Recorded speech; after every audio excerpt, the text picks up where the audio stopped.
हरे कृष्णा। हरे कृष्णा प्रभु। हरे कृष्ण माता जी। हरे कृष्णा माता जी। हरे कृष्ण माता जी। हरे कृष्ण माता जी।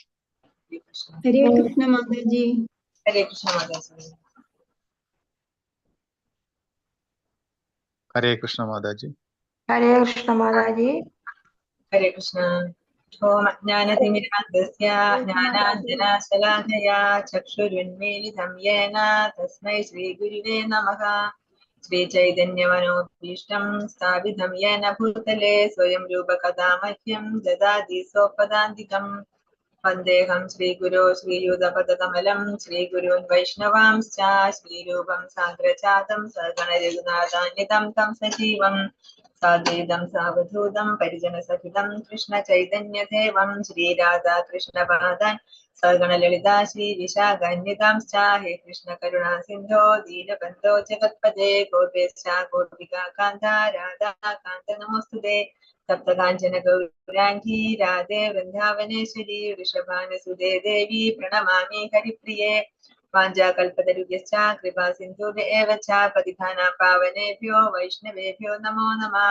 नमो विष्णुपादाय कृष्णप्रेष्ठाय भूतले श्रीमते जयपताका स्वामिनिति नामिने नमाचार्यपादाय निताय कृपप्रदायिने गौरकथादामदाय नगरग्रामतारिणे नमो विष्णुपादाय कृष्णप्रेष्ठाय भूतले श्रीमते भक्तिवेदान्त स्वामिनिति नामिने नमस्ते सारस्वते देवे गौरवाणी प्रचारिणे निर्विशेष शून्यवादी पाश्चात्यदेशतारिणे जय श्री कृष्ण चैतन्य प्रभु नित्यानंद श्री अद्वैत गदाधर श्रीवासादि गौरभक्तवृंद।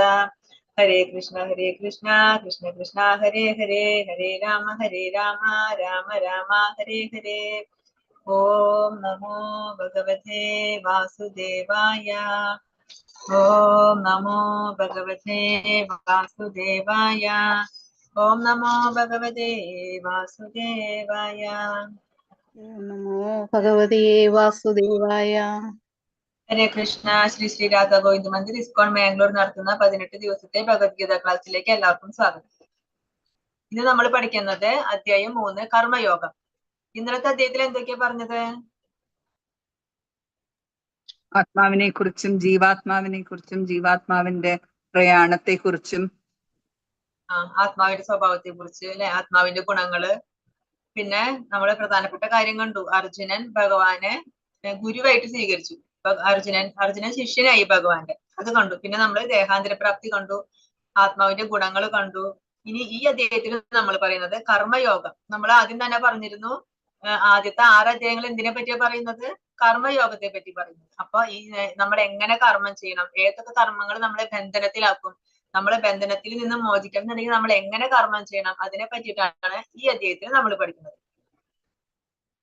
അർജുന ഉവാച ജായസി ചേത് കർമ്മണസ്തേ മഥാ ബുദ്ധിർജനാർദ്ദന തത്കിം കർമ്മണി ഘോരേ മാം നിയോജയസി കേശവ. അർജുനൻ പറഞ്ഞു, ഹേ ജനാർദ്ദന, അല്ലയോ കേശവ, ഫലകാംക്ഷയോടെ ചെയ്യുന്ന കർമ്മത്തെക്കാൾ ശ്രേഷ്ഠമാണ് ബുദ്ധി എന്ന് കരുതുന്നുവെങ്കിൽ അങ്ങ് എന്തിനാണ് എന്നെ ക്രൂരമായ ഈ യുദ്ധത്തിന് പ്രേരിപ്പിക്കുന്നത്? അപ്പൊ നമ്മൾ ഇന്നലെ കണ്ടു, ഇന്നലത്തെ അധ്യായത്തിൽ അവസാനം എന്താ പറയുന്നത്? ഭഗവാൻ ബുദ്ധിയോഗത്തെ പറ്റി പറഞ്ഞു കൊടുത്തു അർജുനന്, അല്ലെ, സ്ഥിതപ്രജ്ഞനെ പറ്റി പറഞ്ഞു കൊടുത്തു. അത് കേട്ടപ്പോ അർജുനന് ഡൗട്ടായി. അതായത് ബുദ്ധിയോഗം എന്ന് വെച്ചാൽ എന്താണ്? കൃഷ്ണാബോധത്തിൽ പ്രവർത്തിക്കുക, നമ്മളെ എല്ലാം ഭഗവാന് ഭക്തിയുടെ സേവനങ്ങൾ ചെയ്യുക, അതാണ് ശ്രേഷ്ഠം എന്ന് ഭഗവാൻ പറഞ്ഞു കഴിഞ്ഞ അധ്യായത്തില്. അപ്പൊ അർജുനൻ ചോദിക്കുകയാണ്, അതാണ് ശ്രേഷ്ഠം, ആ ബുദ്ധിയോഗത്തിൽ പ്രവർത്തിക്കുകയാണ് ശ്രേഷ്ഠം എന്നുണ്ടെങ്കിൽ പിന്നെ എന്തിനാണ് കൃഷ്ണ നീ എന്നെ കൊണ്ട് ഈ ക്രൂരമായ ഈ യുദ്ധത്തിന് പ്രേരിപ്പിക്കുന്നത്? അപ്പൊ അർജുനൻ എന്ത് വിചാരിച്ചു? ഭഗവാൻ പറഞ്ഞപ്പോ അർജുനൻ വിചാരിച്ചു, ഈ ബുദ്ധിയോഗം അതായത് കൃഷ്ണബോധം എന്ന് പറയുകയാണെങ്കിൽ വെറുതെ എവിടെയെങ്കിലും ഇരുന്നിട്ട് ഭഗവാന് സേവനം ചെയ്താൽ മതി, ഭഗവാന് ഭക്തി സേവനം ചെയ്തുകൊണ്ടിരുന്നാൽ മതി, കർമ്മം ഒന്നും ചെയ്യണ്ട എന്ന് വിചാരിച്ചു അർജുനൻ.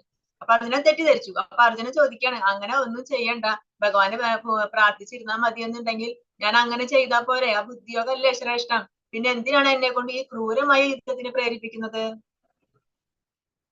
വ്യാമിശ്രേണേവ വാക്യേന ബുദ്ധിം മോഹയസീവ മേ തദേകം വദ നിശ്ചിത്യ യേന ശ്രേയോഹമാപ്നുയാം. ദ്വയാർത്ഥങ്ങളുള്ള ഉപദേശങ്ങളാൽ അങ്ങ് എന്റെ ബുദ്ധിയെ അമ്പരപ്പിക്കുന്നു. എനിക്ക് ഏറ്റവും ശ്രേയസ്കരമായത് എന്തെന്ന് തിരിച്ചു പറഞ്ഞു തരൂ. അപ്പൊ പറയാണ് അങ്ങ് രണ്ടർത്ഥങ്ങളുള്ള കാര്യങ്ങൾ പറഞ്ഞു. എനിക്കിപ്പോ അത് കൺഫ്യൂഷൻ ആയി. ഞാൻ എന്താണ് ചെയ്യേണ്ടത്? ഞാൻ കൃഷ്ണബോധം ചെയ്താൽ മതിയോ? അതായത് ഞാൻ എവിടെയെങ്കിലും ഇരുന്ന് ഭഗവാന് സേവനം ചെയ്താൽ മാത്രം മതിയോ? ഞാൻ ഈ കർമ്മം ചെയ്യണോ? ഞാൻ ഈ ക്രൂരമായ കർമ്മം ചെയ്യണോ? അങ്ങനെ അത് കൺഫ്യൂഷൻ ആക്കി. എന്റെ ബുദ്ധി ആകെ അമ്പരിപ്പിക്കുന്നു എനിക്ക്. അതുകൊണ്ട് എനിക്ക് ഏറ്റവും ശ്രേയസ്കരമായത് എന്താണ്? അത് തീർത്ത് പറഞ്ഞു തരൂ എന്നാണ് അർജുനൻ പറയുന്നത്. ന കർമ്മണാമനാരംഭാത് നൈഷ്കർമ്മ്യം പുരുഷോസ്നുതേ ന ച സന്ന്യസനാദേവാ സിദ്ധിം സമധിഗച്ഛതി. കർമ്മം ചെയ്യാതിരുന്നത് കൊണ്ട് മാത്രം ആരും കർമ്മഫലങ്ങളിൽ നിന്ന് മുക്തരാവുന്നില്ല. സന്യാസം കൊണ്ട് മാത്രം ഒരാൾ പൂർണ്ണത നേടുകയുമില്ല. അപ്പൊ അർജുനൻ ചോദിച്ചതിന് ഭഗവാൻ മറുപടി പറയാണ്. എന്താ പറയുന്നത്? കർമ്മം ചെയ്യാതിരുന്നത് കൊണ്ട് മാത്രം കർമ്മഫലങ്ങളിൽ നിന്ന് മുക്തരാവാൻ പറ്റില്ല. അപ്പൊ അർജുനൻ ചോദിച്ചു, ഞാൻ ഈ കർമ്മം ചെയ്യേണ്ട ആവശ്യമുണ്ടോ? ഞാൻ ഭഗവാനെ സേവനം ചെയ്താൽ പോരെ? പ്രാർത്ഥിച്ചുകൊണ്ടിരുന്നാ പോരെ? ബുദ്ധിയോഗം അനുഷ്ഠിച്ചാൽ പോരെ എന്ന് ചോദിച്ചു. അപ്പൊ ഭഗവാൻ പറയാണ്, അങ്ങനെ നീ കർമ്മം ചെയ്യാതിരുന്നത് കൊണ്ട് മാത്രം നിനക്ക് ഈ കർമ്മഫലത്തിൽ നിന്ന് മുക്തനാവാൻ പറ്റില്ല. കാരണം എന്താ? അർജുനൻ ക്ഷത്രിയനാണ് അല്ലെ? അപ്പൊ ഓരോരുത്തർക്കും ഓരോ കർമ്മങ്ങൾ പറഞ്ഞിട്ടുണ്ട്. നമുക്ക് എല്ലാവർക്കും ഒരു നിയത കർമ്മങ്ങൾ പറഞ്ഞിട്ടുണ്ട്. അത് നമ്മൾ തീർച്ചയായും ചെയ്തിരിക്കണം. അതിൽ നിന്ന് നമുക്ക് ഒരു ഒഴിവും കിട്ടാനില്ല. അത് ചെയ്യാതിരിക്കാനേ പാടില്ല. അപ്പൊ അർജുനന് ക്ഷത്രിയനാണ്. ക്ഷത്രിയന് പറഞ്ഞ കർമ്മം എന്താണ്? യുദ്ധം ചെയ്യുക, ശത്രുക്കളെ തോൽപ്പിക്കുക, അങ്ങനെ യുദ്ധം ചെയ്ത് രാജ്യത്തെ സംരക്ഷിക്കണം. അപ്പൊ ധർമ്മം പുനഃസ്ഥാപിക്കാനായിട്ട് ഈ യുദ്ധം അനിവാര്യമാണ്. അത് അർജുനൻ ചെയ്തേ പറ്റൂ. അങ്ങനെ ചെയ്യാതിരിക്കുകയാണെങ്കിൽ ആ കർമ്മഫലത്തിൽ നിന്ന് അർജുനന് മുക്തനാവാൻ പറ്റില്ല. ഇനി സന്യാസം എടുത്തു. സന്യാസം കൊണ്ട് മാത്രം ഒരാൾ പൂർണ്ണത നേടുകയുമില്ല. ഇനിയിപ്പോ ഒരാൾ സന്യാസം എടുത്തു, എല്ലാം ഉപേക്ഷിച്ചു, വീടും കുടുംബവും എല്ലാം ഉപേക്ഷിച്ച് ഞാൻ സന്യാസത്തിന് പോവാണ്, സന്യാസിയായി എന്നൊക്കെ പറഞ്ഞു പോയി. അങ്ങനെ അതുകൊണ്ടും പൂർണ്ണത നേടാൻ പറ്റുമോ? പറ്റില്ല. കാരണം അദ്ദേഹത്തിന്റെ മനസ്സിൽ പൂർണ്ണമായിട്ടും അദ്ദേഹത്തിന്റെ മനസ്സിൽ ആ ഒരു ഭാവം വന്നിട്ടില്ലെങ്കിൽ അദ്ദേഹത്തിന്റെ മനസ്സിൽ എന്തായിരിക്കും? ആ കുടുംബത്തെ പറ്റിയുള്ള ചിന്ത ഉണ്ടായിരിക്കും, ഭാര്യ മക്കളെ പറ്റി ചിന്തിച്ചുകൊണ്ടിരിക്കും. അങ്ങനെ സന്യാസം എടുത്തത് കൊണ്ട് എന്തെങ്കിലും കാര്യമുണ്ടോ? കാര്യമില്ല. അപ്പൊ ഭഗവാൻ പറയാണ്, കർമ്മം ചെയ്യാതിരുന്നത് കൊണ്ട് മാത്രം ആ കർമ്മഫലത്തിൽ നിന്ന് മുക്തനാവാനും പറ്റില്ല. ഇനിയിപ്പോ സന്യാസം എടുത്തു, ഒരു കർമ്മം ചെയ്യുന്നില്ല, എല്ലാം ഉപേക്ഷിച്ച് സന്യാസിയായിട്ട് സന്യാസം എടുത്തുകൊണ്ട് പോയെന്ന് വെച്ചിട്ട് അതുകൊണ്ട് പൂർണ്ണത നേടാനും സാധിക്കില്ല എന്നാണ് ഭഗവാൻ പറയുന്നത്. യജ്ഞാർത്ഥ കർമ്മണോന്യത്ര ലോകോയം കർമ്മബന്ധനഃ തദർത്ഥം കർമ്മ കൗന്ദേയ മുക്തസംഗ സമാചര. കർമ്മം വിഷ്ണുവിനായുള്ള യജ്ഞം എന്ന നിലയിൽ അനുഷ്ഠിക്കേണ്ടതാണ്. അല്ലെങ്കിൽ അത് മനുഷ്യനെ ഭൗതിക ലോകത്തോട് കൂടുതൽ ബന്ധിക്കുകയേ ഉള്ളൂ. കുന്തിപുത്ര, നിന്റെ നിർദ്ദിഷ്ട കർമ്മങ്ങളെ ഭഗവാന്റെ സംതൃപ്തിക്കായി നിർവഹിക്കൂ. അങ്ങനെ ചെയ്താൽ നിനക്ക് എന്നെന്നും ബന്ധമുക്തനായിരിക്കാം. അപ്പൊ നേരത്തെ ഭഗവാൻ പറഞ്ഞു, അങ്ങനെ കർമ്മം ചെയ്യാതിരുന്നത് കൊണ്ട് കർമ്മഫലത്തിൽ നിന്ന് മുക്തനാവാൻ പറ്റില്ല എന്ന് പറഞ്ഞു. അപ്പൊ ഈ ശ്ലോകത്തിൽ പറയാണ്, പിന്നെ എങ്ങനെയാണ് കർമ്മം ചെയ്യേണ്ടത്? വിഷ്ണുവിനായുള്ള യജ്ഞം എന്ന നിലയിൽ കർമ്മം ചെയ്യണം. യജ്ഞം എന്ന നിലയിൽ വേണം നമ്മൾ ഓരോ കർമ്മങ്ങളും ചെയ്യാനായിട്ട്. എന്താണ് യജ്ഞം എന്ന നിലയിൽ കർമ്മം ചെയ്യാന്ന് പറഞ്ഞാല്? അതായത് നമ്മള് ഒരു കർമ്മം ചെയ്യുമ്പോൾ ആ കർമ്മത്തിന്റെ ഫലം ആഗ്രഹിക്കാൻ പാടില്ല. ഞാനൊരു കർമ്മം ചെയ്യുമ്പോൾ എനിക്ക് ഈ ഒരു കാര്യം ചെയ്തു കഴിഞ്ഞാൽ അതിൽ നിന്ന് ഇങ്ങനെ ഒരു ഗുണം കിട്ടും എന്ന് ആലോചിച്ചുകൊണ്ടായിരിക്കും നമ്മൾ കർമ്മം ചെയ്യുന്നത്. അത് നമ്മുടെ കടമ, ഇതെന്റെ കർത്തവ്യമായിട്ട് ചെയ്യണം. ഭഗവാന് സമർപ്പിച്ചുകൊണ്ട്, ഭഗവാനുള്ള യജ്ഞം എന്ന നിലയിൽ ആ ഭഗവാന് സമർപ്പിച്ചുകൊണ്ട് വേണം നമ്മൾ എല്ലാ കർമ്മങ്ങളും ചെയ്യാൻ. അങ്ങനെ ചെയ്തിട്ടില്ല, ഇത് നമ്മൾ സ്വന്തം ഇഷ്ടത്തിന് നമ്മൾ അതിന് ഫലം ആഗ്രഹിച്ചുകൊണ്ട് ചെയ്യുകയാണെങ്കിലോ അത് മനുഷ്യനെ ഈ ഭൗതിക ലോകത്തോട് കൂടുതൽ ബന്ധിക്കും. നമ്മളിവിടെ ബന്ധനത്തിലാവും. വീണ്ടും ഈ ജനിച്ചും മരിച്ചും ഈ സംസാര സാഗരം ഇങ്ങനെ കടന്നുകൊണ്ടിരിക്കേണ്ടി വരും.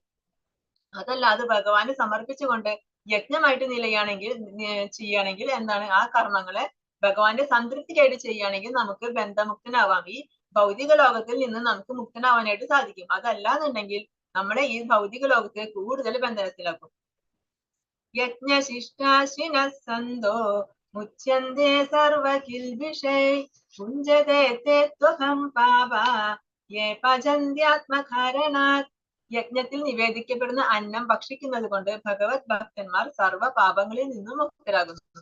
സ്വയം ആസ്വദിക്കാൻ വേണ്ടി മാത്രം ഭക്ഷണം ഉണ്ടാക്കുന്നവർ പാപത്തെയാണ് ഭുജിക്കുന്നത്. അപ്പൊ ഭഗവാൻ പറഞ്ഞു നേരത്തെ യജ്ഞമായിട്ട് കർമ്മം ചെയ്യണമെന്ന് പറഞ്ഞു. നമ്മൾ ദേവന്മാരെ യജ്ഞം ചെയ്ത് പ്രീതിപ്പെടുത്താറുണ്ട് അല്ലെ? എന്തിനു വേണ്ടിയിട്ടാണ്? നമുക്ക് ഈ ഭൗതിക ലോകത്ത് ജീവിക്കുമ്പോൾ ഇവിടെ വേണ്ട എല്ലാ സുഖ സൗകര്യങ്ങളും, നമുക്ക് വേണ്ട എല്ലാ കാര്യങ്ങളും ചെയ്തു തരുന്നത് ആരാണ്? ഈ ദേവന്മാരാണ്. അപ്പൊ നമ്മൾ എന്ത് ചെയ്യണം? ആ ദേവന്മാരെ പ്രീതിപ്പെടുത്തണം. അങ്ങനെ പ്രീതിപ്പെടുത്തി കഴിഞ്ഞാൽ നമുക്ക് എന്തൊക്കെയാണോ വേണ്ടത്, സമയത്ത് മഴ, വെയില്, കാറ്റ്, ഇതൊക്കെ ഇല്ലാണ്ട് ജീവിക്കാൻ പറ്റുമോ നമുക്ക്? ഇല്ല. അതുപോലെ ഭക്ഷ്യ സാധനങ്ങൾ വേണം. അങ്ങനെ ഈ ഭൂമിയിൽ നമുക്ക് ഒരു മനുഷ്യന് ജീവിക്കാൻ, ഈ മനുഷ്യന് മാത്രമല്ല ഈ ജീവജാലങ്ങൾക്കൊക്കെ ജീവിക്കാൻ എന്താണോ വേണ്ടത് അതെല്ലാം നമുക്ക് തരുന്നത് ആരാണ്? ഈ ദേവീദേവന്മാരാണ് നമുക്ക് തരുന്നത്. അപ്പൊ നമ്മൾ എന്ത് ചെയ്യണം? ആ ദേവീദേവന്മാരെ പ്രീതിപ്പെടുത്തണം, അവരെ സന്തോഷിപ്പിക്കണം. അതിനുവേണ്ടി നമ്മൾ യജ്ഞം നടത്തണം. അങ്ങനെ യജ്ഞങ്ങൾ നടത്തി അവരെ സന്തോഷിപ്പിക്കുമ്പോ അപ്പൊ എന്തായി? അവര് ഹാപ്പിയായി. അവർ സന്തുഷ്ടരായി എന്ത് ചെയ്യും? നമുക്ക് എന്തൊക്കെയാണോ വേണ്ടത് അത് സമയാസമയങ്ങളിൽ കൃത്യമായിട്ട് ആവശ്യത്തിനനുസരിച്ച് അവർ നമുക്ക് തന്നുകൊണ്ടിരിക്കും. അങ്ങനെ നമ്മൾ ചെയ്തില്ല എന്നുണ്ടെങ്കിലോ? അങ്ങനെ നിങ്ങൾ ചെയ്തില്ല, നിങ്ങൾ സ്വയം ആസ്വദിക്കാൻ, നിങ്ങൾക്ക് വേണ്ടി മാത്രമാണ് നിങ്ങൾ കർമ്മം ചെയ്യുന്നത്, നിങ്ങൾക്ക് വേണ്ടി മാത്രമാണ് നിങ്ങൾ ചെയ്യുന്നത്, നിങ്ങൾ ഭക്ഷണം ഉണ്ടാക്കുന്നു, നിങ്ങൾക്ക് കഴിക്കാൻ വേണ്ടി മാത്രം ഉണ്ടാക്കുന്നു എങ്കിൽ എന്താ ചെയ്യുന്നത്? നിങ്ങൾ ഭുജിക്കുന്നത് പാപത്തെയാണെന്നാണ് ഭഗവാൻ പറയുന്നത്. യജ്ഞത്തിൽ നിവേദിക്കപ്പെടുന്ന അന്നം ഭക്ഷിക്കുന്നത് കൊണ്ട് ഭഗവത് ഭക്തന്മാർ സർവ്വ പാപങ്ങളിൽ നിന്നും മുക്തനായിരിക്കും. നമ്മൾ ഭഗവാന് സമർപ്പിച്ചുകൊണ്ടാണ് നമ്മൾ ഭക്ഷിക്കുന്നത് എന്നുണ്ടെങ്കിൽ നമ്മള് ആ പാപം നമുക്ക് ഏൽക്കില്ല. കാരണം നമ്മൾ ആ പ്രസാദമാണ് കഴിക്കുന്നത് അല്ലെ? അത് ഭഗവാന് സമർപ്പിച്ചുകൊണ്ട് ആ പ്രസാദത്തെയാണ് നമ്മൾ കഴിക്കുന്നത്. അതല്ല നമ്മൾ നമുക്ക് വേണ്ടി മാത്രം കഴിക്കാനായിട്ട് ഉണ്ടാക്കുകയാണ്. എന്നിട്ട് നമ്മുടെ ഇന്ദ്രിയ തൃപ്തി മാത്രമാണ് നമ്മുടെ ലക്ഷ്യം. അതിനു വേണ്ടി മാത്രം നമ്മൾ ഭക്ഷണം ഉണ്ടാക്കുന്നു, നമ്മൾ കഴിക്കുന്നു. അങ്ങനെയാണെന്നുണ്ടെങ്കിൽ നമ്മൾ ഭുജിക്കുന്നത് പാപത്തെയാണ്. ഭഗവാൻ പറയാണ് നിങ്ങൾ ഭുജിക്കുന്നത് പാപത്തെയാണ് ഭുജിക്കുന്നത്. അപ്പൊ നമ്മൾ എന്താ വേണ്ടത്? നമ്മൾ ഭഗവാന് ഭക്ഷണം ഉണ്ടാക്കി കഴിഞ്ഞാൽ എന്തുണ്ടാക്കിയാലും ആദ്യം ഭഗവാന് സമർപ്പിക്കണം. ഭഗവാന് സമർപ്പിച്ചു കഴിഞ്ഞിട്ട് അതിന്റെ ആ പ്രസാദം, ഭഗവാൻ കഴിച്ചതിന്റെ ആ ഉച്ചിഷ്ടം, ആ പ്രസാദം വേണം നമ്മൾ കഴിക്കാനായിട്ട്. അപ്പൊ ഭഗവാന് നമ്മൾ എങ്ങനെ സമർപ്പിക്കുക? നമ്മൾ എന്ത് കൊടുത്താലും ഭഗവാൻ അതിലൊരു തുളസിയില ഇടണം. ആ തുളസിയില ഇട്ടാലേ ഭഗവാൻ അത് സ്വീകരിക്കുള്ളൂ. നമ്മൾ എന്ത് ഭക്ഷണം കൊടുക്കുകയാണെങ്കിലും ഭഗവാനെ അതിലൊരു തുളസി, ഒരു വെള്ളം കൊടുക്കുകയാണെങ്കിൽ പോലും അതിലൊരു തുളസിയില ഇട്ടിട്ട് വേണം ഭഗവാൻ സമർപ്പിക്കാനായിട്ട്. അങ്ങനെ തുളസിയില ഇട്ട് കൊടുത്താൽ മാത്രമേ ഭഗവാൻ അത് സ്വീകരിക്കുള്ളൂ. അങ്ങനെ ഭഗവാന് കൊടുത്ത് അത് ആ പ്രസാദം, ഭഗവാൻ കഴിച്ച ആ ഉച്ചിഷ്ടം, അത് പ്രസാദമായിട്ട് നമ്മൾ സ്വീകരിക്കണം. അങ്ങനെ നമ്മൾ അത് ഭക്ഷിക്കണം. അതല്ലാന്നുണ്ടെങ്കിലോ? അതല്ലാന്നുണ്ടെങ്കിൽ നമ്മൾ ഭുജിക്കുന്നത് പാപത്തെയാണെന്നാണ് ഭഗവാൻ പറയുന്നത്. അന്നാദ് ഭവന്തി ഭൂതാനി പർജന്യാദന്ന സംഭവഃ യജ്ഞാദ് ഭവതി പർജന്യോ യജ്ഞകർമ്മ സമുദ്ഭവഃ. എല്ലാ ജീവജാലങ്ങളും ധാന്യങ്ങൾ കൊണ്ട് ജീവിക്കുന്നു. അതാകട്ടെ മഴ മൂലം ഉണ്ടാകുന്നു. മഴ യജ്ഞത്തിൽ നിന്നും ഉണ്ടാകുന്നു. യജ്ഞങ്ങൾ വിധിപ്രകാരമുള്ള കർമ്മങ്ങളിൽ നിന്നും ഉണ്ടാകുന്നു. അപ്പൊ എല്ലാ ജീവജാലങ്ങൾക്കും ജീവിക്കണമെങ്കിൽ എന്ത് വേണം? ഭക്ഷണം വേണം അല്ലെ? ഭക്ഷ്യപദാർത്ഥങ്ങൾ വേണം. എല്ലാ ജീവജാലങ്ങളും ധാന്യങ്ങൾ കൊണ്ടാണ് ജീവിക്കുന്നത്. നമുക്ക് ഈ ഭക്ഷ്യവസ്തുക്കൾ വിളയിക്കാൻ എന്തൊക്കെ വേണം? വെള്ളം വേണം, കാറ്റ് വേണം, വെളിച്ചം വേണം, സൂര്യപ്രകാശം. മഴയൊന്നും ഇല്ലാണ്ട് ഒന്നും ഒരു ഭക്ഷ്യ വിഭവങ്ങളും ഉണ്ടാവില്ല. ഇതൊക്കെ നമുക്ക് വേണം. അതൊക്കെ നമുക്ക് തരുന്നത് ആരാണ്? ഈ ദേവീദേവന്മാരാണ്. ഇതെല്ലാം നമുക്ക് ഈ ഭൗതിക പ്രകൃതിയിൽ നമുക്ക് ജീവിക്കാൻ വേണ്ട എല്ലാ സൗകര്യങ്ങളും ഒരുക്കി തരുന്നത് ആരാണ്? ദേവീദേവന്മാര്. കാരണം ഭഗവാൻ അവരെയാണ് ഏർപ്പാടാക്കിയിട്ടുള്ളത്. ഈ ഭൗതിക ലോകത്ത് അവർക്ക് എന്തൊക്കെയാണോ വേണ്ടത് ആ എല്ലാ സൗകര്യങ്ങളും നിങ്ങൾ ചെയ്തു കൊടുക്കണമെന്ന് ഭഗവാനാണ് അവരെ ഏർപ്പാടാക്കിയിട്ടുള്ളത്. അപ്പൊ ഇതൊക്കെ നമുക്ക് കറക്റ്റ് സമയത്ത് കിട്ടുന്നത് ആ ദേവന്മാര് തരുന്നതാണ്. അപ്പൊ നമ്മൾ എന്താ ചെയ്യുന്നത്? ഈ ധാന്യങ്ങളൊക്കെ ഉണ്ടാകുന്നത് മഴ മൂലമാണ്. അപ്പൊ ഈ മഴ ഉണ്ടാവണമെങ്കിൽ എന്ത് വേണം? നമ്മൾ ഈ ദേവീ ദേവന്മാർക്ക് യജ്ഞങ്ങൾ ചെയ്യണം. ആ യജ്ഞങ്ങൾ ചെയ്ത് അവരെ പ്രീതിപ്പെടുത്തണം. ഇനി ഈ യജ്ഞങ്ങളെ പറ്റി എങ്ങനെ അറിയാം? യജ്ഞങ്ങൾ എങ്ങനെ സംഭവിക്കും, എങ്ങനെ ഉണ്ടാവും? അതിന് നമ്മൾ കർമ്മങ്ങൾ ചെയ്യണം. നമ്മൾ വിധിപ്രകാരമുള്ള കർമ്മങ്ങൾ ചെയ്യണം. ആ കർമ്മങ്ങൾ എവിടെയാ പറഞ്ഞിട്ടുള്ളത്? വേദങ്ങളിൽ അല്ലെ? വേദങ്ങളിൽ പറഞ്ഞിട്ടുണ്ട് നമ്മൾ ഏതൊക്കെ കർമ്മങ്ങളാണ് എങ്ങനെയൊക്കെയാണ് ചെയ്യേണ്ടതെന്ന്. അപ്പൊ ആദ്യം ഭഗവാൻ ആരെയാ സൃഷ്ടിച്ചത്? ബ്രഹ്മാവിനെ. ഭഗവാന്റെ നാഭിയിൽ നിന്ന് ഒരു പത്മം വന്നു. ആ പത്മത്തിൽ നിന്ന് ആര് വന്നു? ബ്രഹ്മാവ് വന്നു. എന്നിട്ട് ഭഗവാൻ എന്താണ്? ആ ബ്രഹ്മാവിന് വേദങ്ങൾ പറഞ്ഞു കൊടുത്തു. ആ വേദങ്ങൾ മുഴുവൻ 4 വേദങ്ങളുണ്ട്. ഋഗ്വേദം, യജുർവേദം, സാമവേദം, അഥർവവേദം. ഇങ്ങനെ 4 വേദങ്ങളാണ് ഉള്ളത്. ഈ 4 വേദങ്ങളിൽ പറ്റിയിട്ടുള്ള ജ്ഞാനം ആദ്യം ഭഗവാൻ ആർക്ക് പറഞ്ഞു കൊടുത്തു? ബ്രഹ്മാവിന് പറഞ്ഞു കൊടുത്തു അല്ലെ? തേനെ ബ്രഹ്മഹൃദയെ ആദി കവയെ. ആ ബ്രഹ്മാവിന് ജ്ഞാനം പറഞ്ഞു കൊടുത്തു. എന്നിട്ട് ആ വേദങ്ങളിൽ പറയുന്നുണ്ട് നമ്മൾ ചെയ്യേണ്ട കർമ്മങ്ങൾ, നമ്മുടെ ഡ്യൂട്ടീസ് എന്തൊക്കെയാണ്, ഓരോരുത്തരും എന്തൊക്കെ കർമ്മങ്ങളാണ് ചെയ്യേണ്ടത്. നമ്മൾ ഇന്നലെ പഠിച്ചില്ലേ ഓരോരുത്തർക്കും ചെയ്യേണ്ട കർമ്മങ്ങൾ. അത് നമ്മൾ ചെയ്യണം. അങ്ങനെ ചെയ്തു കഴിയുമ്പോ എന്താണ്? ആ ദേവന്മാര് സന്തോഷമാകുമ്പോ അവരെന്ത് ചെയ്തു? അവര് പ്രകൃതിക്ക് വേണ്ടതെല്ലാം മഴ സമയത്ത് തന്നു, വെയില്, സൂര്യപ്രകാശം എല്ലാം തന്നു. അങ്ങനെ ധാന്യങ്ങൾ ധാരാളം, ഭക്ഷ്യവിഭവങ്ങളൊക്കെ ധാരാളം ഉണ്ടാവും. കൃത്യസമയത്ത് എല്ലാം കൃത്യമായിട്ട് ലഭിക്കുന്നത് കൊണ്ട് നന്നായിട്ട് ഭക്ഷ്യവിഭവങ്ങളൊക്കെ ഉണ്ടാവും. അപ്പൊ നമ്മൾ എന്ത് ചെയ്യണം? പിന്നെ നമ്മൾ നമുക്ക് വേണ്ടി കഴിക്കുകയല്ല ചെയ്യേണ്ടത്. ഇതൊക്കെ തന്നത് ആരാണ്? ഇതൊക്കെ തന്നത് ആ ദേവന്മാരാണ്. അപ്പൊ നമ്മൾ എന്ത് ചെയ്യണം? അത് സമർപ്പിക്കണം. ആ ദേവന്മാർക്ക് സമർപ്പിക്കണം. ഈ എല്ലാ ഭക്ഷ്യവിഭവങ്ങളും നമ്മൾ ഉണ്ടാക്കി കഴിഞ്ഞതിന് ശേഷം ആദ്യം അവർക്ക് സമർപ്പിക്കണം. അങ്ങനെ അവർക്ക് കൊടുത്തതിന് ശേഷം ആ പ്രസാദമായിരിക്കണം നമ്മൾ കഴിക്കേണ്ടത്. ഇനി നമ്മൾക്ക് ഭഗവത് സാക്ഷാത്കാരത്തിന് ഓരോ യുഗത്തിലും ഓരോ മാർഗങ്ങളാണ് പറഞ്ഞിട്ടുള്ളത്. സത്യയുഗത്തിൽ എന്തായിരുന്നു? ധ്യാനാണ് പറഞ്ഞിട്ടുണ്ടായിരുന്നത്. കാരണം സത്യയുഗത്തിലുള്ളവർക്ക് 1,00,000 വരെ ആയുസ് ഉണ്ടായിരുന്നു. 1,00,000 വയസ്സ് വരെ ആയുസ് എന്ന് പറയുമ്പോൾ നമുക്കറിയാലോ എത്ര വർഷം ആയുസ്. അപ്പൊ അവർക്ക് ധ്യാനം ചെയ്യാൻ ഒരുപാട് സമയമുണ്ട്. കാരണം ഈ ധ്യാനം എന്ന് പറയുമ്പോൾ വർഷങ്ങളോളം തപസ് ചെയ്യേണ്ടി വരും. അത് മാത്രല്ല അവരൊക്കെ നല്ല സത്വഗുണത്തിലുള്ളവരായിരുന്നു. അവരുടെ മനസ്സിൽ മറ്റുള്ള ദുശ്ചിന്തകളൊന്നും ഉണ്ടായിരുന്നില്ല. അതുകൊണ്ട് അവർക്ക് ധ്യാനം ചെയ്യാനുള്ള അതിനുള്ള യോഗസിദ്ധി ഉണ്ടായിരുന്നു. ആയുസ്സും കൂടുതലായിരുന്നു. അതുകൊണ്ട് സത്യയുഗത്തിലുള്ളവര് ധ്യാനം ചെയ്തിട്ടാണ് ഭഗവാനെ സാക്ഷാത്കരിച്ചിരുന്നത്. പിന്നെ ത്രേതായുഗായപ്പോ എന്തായി? ആയുസ് കുറഞ്ഞു. അത് 10,000 വർഷമായി ഒരാളുടെ ആയുസ്. അതിലെങ്ങനെയാണ്? യജ്ഞങ്ങൾ ചെയ്തിട്ടാണ് ഭഗവത് സാക്ഷാത്കാരം നൽകിയിരുന്നത്. പിന്നെ ദ്വാപരയുഗം ഇപ്പൊ എന്താണ്? ആ യജ്ഞം മാറി. ആയുസ് എത്രയായി? 1000 വർഷമാണ് ആയുസ്. അപ്പൊ വിഗ്രഹാരാധന ചെയ്തിട്ടാണ് ആ ദ്വാപരയുഗത്തിലുള്ളവര് ഭഗവത് സാക്ഷാത്കാരം നേടിയത്. എന്നാൽ ഇപ്പൊ കലിയുഗം. ഈ കലിയുഗത്തിൽ എന്താണ് ഭഗവത് സാക്ഷാത്കാരത്തിന് പറയുന്ന വഴി? എന്താണ്? ഹരിനാമ സങ്കീർത്തനം. ഭഗവാന്റെ നാമം ജപിച്ചുകൊണ്ട് നമുക്ക് ഭഗവാനെ പ്രാപിക്കാം. നമുക്ക് ധ്യാനം ചെയ്യാൻ പറ്റുമോ ഈ യുഗത്തില്? ഇല്ല. ഈ കലിയുഗത്തില് മാക്സിമം എത്രയാണ് ആയുസ്? 100 വർഷമാണ് മാക്സിമം ആയുസ്. അത്രേ പോലും ആരും എത്തുന്നില്ല. അപ്പൊ നമുക്ക് ധ്യാനം ചെയ്തുകൊണ്ട് ഭഗവാനെ പ്രാപിക്കാൻ സാധിക്കോ? സാധിക്കില്ല. ഇനിയിപ്പോ യജ്ഞം നടത്താന്ന് വെച്ചാല് ആ ശുദ്ധമായ യജ്ഞ സാമഗ്രികൾ കിട്ടാനില്ല. ആ യജ്ഞം ചെയ്യുന്ന ശുദ്ധമായ ബ്രാഹ്മണരെ കിട്ടാനില്ല. അതുകൊണ്ട് യജ്ഞം നമുക്ക് ഈ കലിയുഗത്തില് പ്രാക്ടിക്കൽ അല്ല. പിന്നെയുള്ളത് വിഗ്രഹാരാധനയ്ക്കും ഒരുപാട് ലിമിറ്റേഷൻസ് ഉണ്ട്. നമ്മളെ കൊണ്ട് അത് സാധിക്കില്ല. അപ്പൊ നമുക്ക് ചെയ്യാൻ പറ്റുന്ന ഏറ്റവും നല്ല മാർഗം എന്താണ്? അതാണ് ഏറ്റവും എളുപ്പമായ വഴി. നമ്മൾ ഭഗവാന്റെ നാമം ജപിച്ചാൽ മാത്രം മതി. ഹരിനാമം ജപിച്ചാൽ മാത്രം മതി. ആ ഹരിനാമം ജപിച്ചുകൊണ്ട് മാത്രം നമുക്ക് ഈ കലിയുഗത്തിൽ നമുക്ക് ഭഗവാനെ സാക്ഷാത്കരിക്കാനായിട്ട് സാധിക്കും. ഇനി ഇത് എവിടേക്കാ പറയുന്നത്? നമുക്ക് ഇപ്പൊ പറഞ്ഞല്ലേ, ഈ ഹരിനാമം ജപിച്ചുകൊണ്ട് കലിയുഗത്തിൽ നമുക്ക് ഭഗവാനെ സാക്ഷാത്കരിക്കാൻ സാധിക്കും എന്ന് പറഞ്ഞു. അതിനെന്താ തെളിവ്? ഇപ്പൊ ആരെങ്കിലും അങ്ങനെ പറഞ്ഞാൽ നമ്മളത് വിശ്വസിക്കോ? അതിനെന്താണ് തെളിവ്? ശാസ്ത്രത്തിൽ അത് പറയുന്നുണ്ടോ? ആ ശാസ്ത്രത്തിൽ എവിടെയാണ് അത് പറയുന്നത് എന്നാണ് പറയുന്നത്. ഭാഗവതത്തിലെ 11ാമത്തെ സ്കന്ധത്തിലെ 5ാമത്തെ അധ്യായത്തിലെ 32ാമത്തെ ശ്ലോകത്തിൽ പറയുന്നുണ്ട്. കൃഷ്ണവർണം തുഷാ കൃഷ്ണം സംഘോപാംഗാസ്ത്രപാർഷദം യജ്ഞൈ സങ്കീർത്തന പ്രായേർ യജന്തീഹി സുമേധസ. എന്താണ്? നമുക്ക് ഈ ഹരിനാമം തന്നതാരാണ്? ചൈതന്യ മഹാപ്രഭു. 500 വർഷങ്ങൾക്ക് മുമ്പ് കൽക്കട്ടയിലെ വെസ്റ്റ് ബംഗാളില് എവിടെയാ? നവദ്വീപ് എന്ന സ്ഥലത്ത് ജനിച്ചു. എന്നിട്ട് അദ്ദേഹം എങ്ങനെയാ ജനിച്ചത്? ഒരു ഭക്തനായിട്ടാണ് ജനിച്ചത്. ഭഗവാൻ ശ്രീകൃഷ്ണൻ ഒരു ഭക്തന്റെ അവതാരത്തിൽ ജനിച്ചു. ചൈതന്യ മഹാപ്രഭു എന്നുള്ള പേരിൽ. എന്തിനാ അദ്ദേഹം ജനിച്ചത്? എന്തിനാ അവതരിച്ചത്? ആ അവതാര ഉദ്ദേശം എന്തായിരുന്നു? നമുക്ക് എല്ലാവർക്കും ഹരേ കൃഷ്ണ മഹാമന്ത്രം തരിക. നമുക്ക് നമ്മളെ ഭഗവാനിലേക്ക് എത്തിക്കാൻ ഈ ഹരിനാമം മാത്രമേ ഉള്ളൂ ഈ കലിയുഗത്തിൽ നമുക്ക് ഭഗവാനിലേക്ക് എത്താനുള്ള ഏക മാർഗം. അതുകൊണ്ട് ആ ഹരേ കൃഷ്ണ മഹാമന്ത്രം നമുക്ക് തരിക. എന്നിട്ട് നമ്മളെ കൊണ്ട് ജപിപ്പിക്കുക. നമുക്ക് പറഞ്ഞു തരിക. ആ ജപത്തിന്റെ ഗുണങ്ങൾ എന്താണെന്ന് പറഞ്ഞു തരാൻ വേണ്ടി അദ്ദേഹം അവതരിച്ചു. എത്ര വർഷം? 500 വർഷങ്ങൾക്ക് മുമ്പ്. വെറും 500 വർഷമേ ആയിട്ടുള്ളൂ മഹാപ്രഭു അവതരിച്ചിട്ട്. അത്രയും വർഷങ്ങൾക്ക് മുമ്പ് മഹാപ്രഭു അവതരിച്ചിട്ട് നമുക്ക് പറഞ്ഞു തന്നു. എന്തായിരുന്നു അദ്ദേഹത്തിന്റെ ലക്ഷ്യം? അദ്ദേഹം കൃഷ്ണനെ വർണ്ണിച്ചുകൊണ്ടാണ്. ഒരു ഭക്തനായിട്ടാണ് അദ്ദേഹം അവതരിച്ചത്. ഭഗവാനായിട്ടല്ല, ഒരു ഭക്തനായിട്ട് കൃഷ്ണനെ വർണ്ണിച്ചുകൊണ്ട് അദ്ദേഹം ഈ ഹരിനാമം പ്രചരിപ്പിച്ചു. അദ്ദേഹത്തിന് നിറം എന്തായിരുന്നു? വർണ്ണം തുഷാ കൃഷ്ണം. കൃഷ്ണന്റെ പോലത്തെ ബ്ലാക്ക് ആയിരുന്നില്ല കളറ്. പിന്നെ ഗൗരവർണ്ണായിരുന്നു. നല്ല വെളുത്ത നിറായിരുന്നു. അതോ എങ്ങനെയാ വന്നത്? പാർഷദരോട് കൂടിയാണ് വന്നത്. ഹരിനാമ സങ്കീർത്തന യജ്ഞം നടത്തിയ അദ്ദേഹം അങ്ങനെ ഹരിനാമം മുഴുവൻ പ്രചരിപ്പിച്ചു. അദ്ദേഹം ഒരു ഭക്തനായിട്ട് അവതരിച്ചു. ശരിക്കും ഈ ചൈതന്യ മഹാപ്രഭു എന്നുള്ള അവതാരം ഒരുപാട് പേർക്കൊന്നും അറിയില്ല. വളരെ കുറച്ച് ഭക്തർക്ക് മാത്രമേ അറിയുള്ളൂ. ഒരു ഗുഹ്യാവതാരമായിരുന്നു അത്.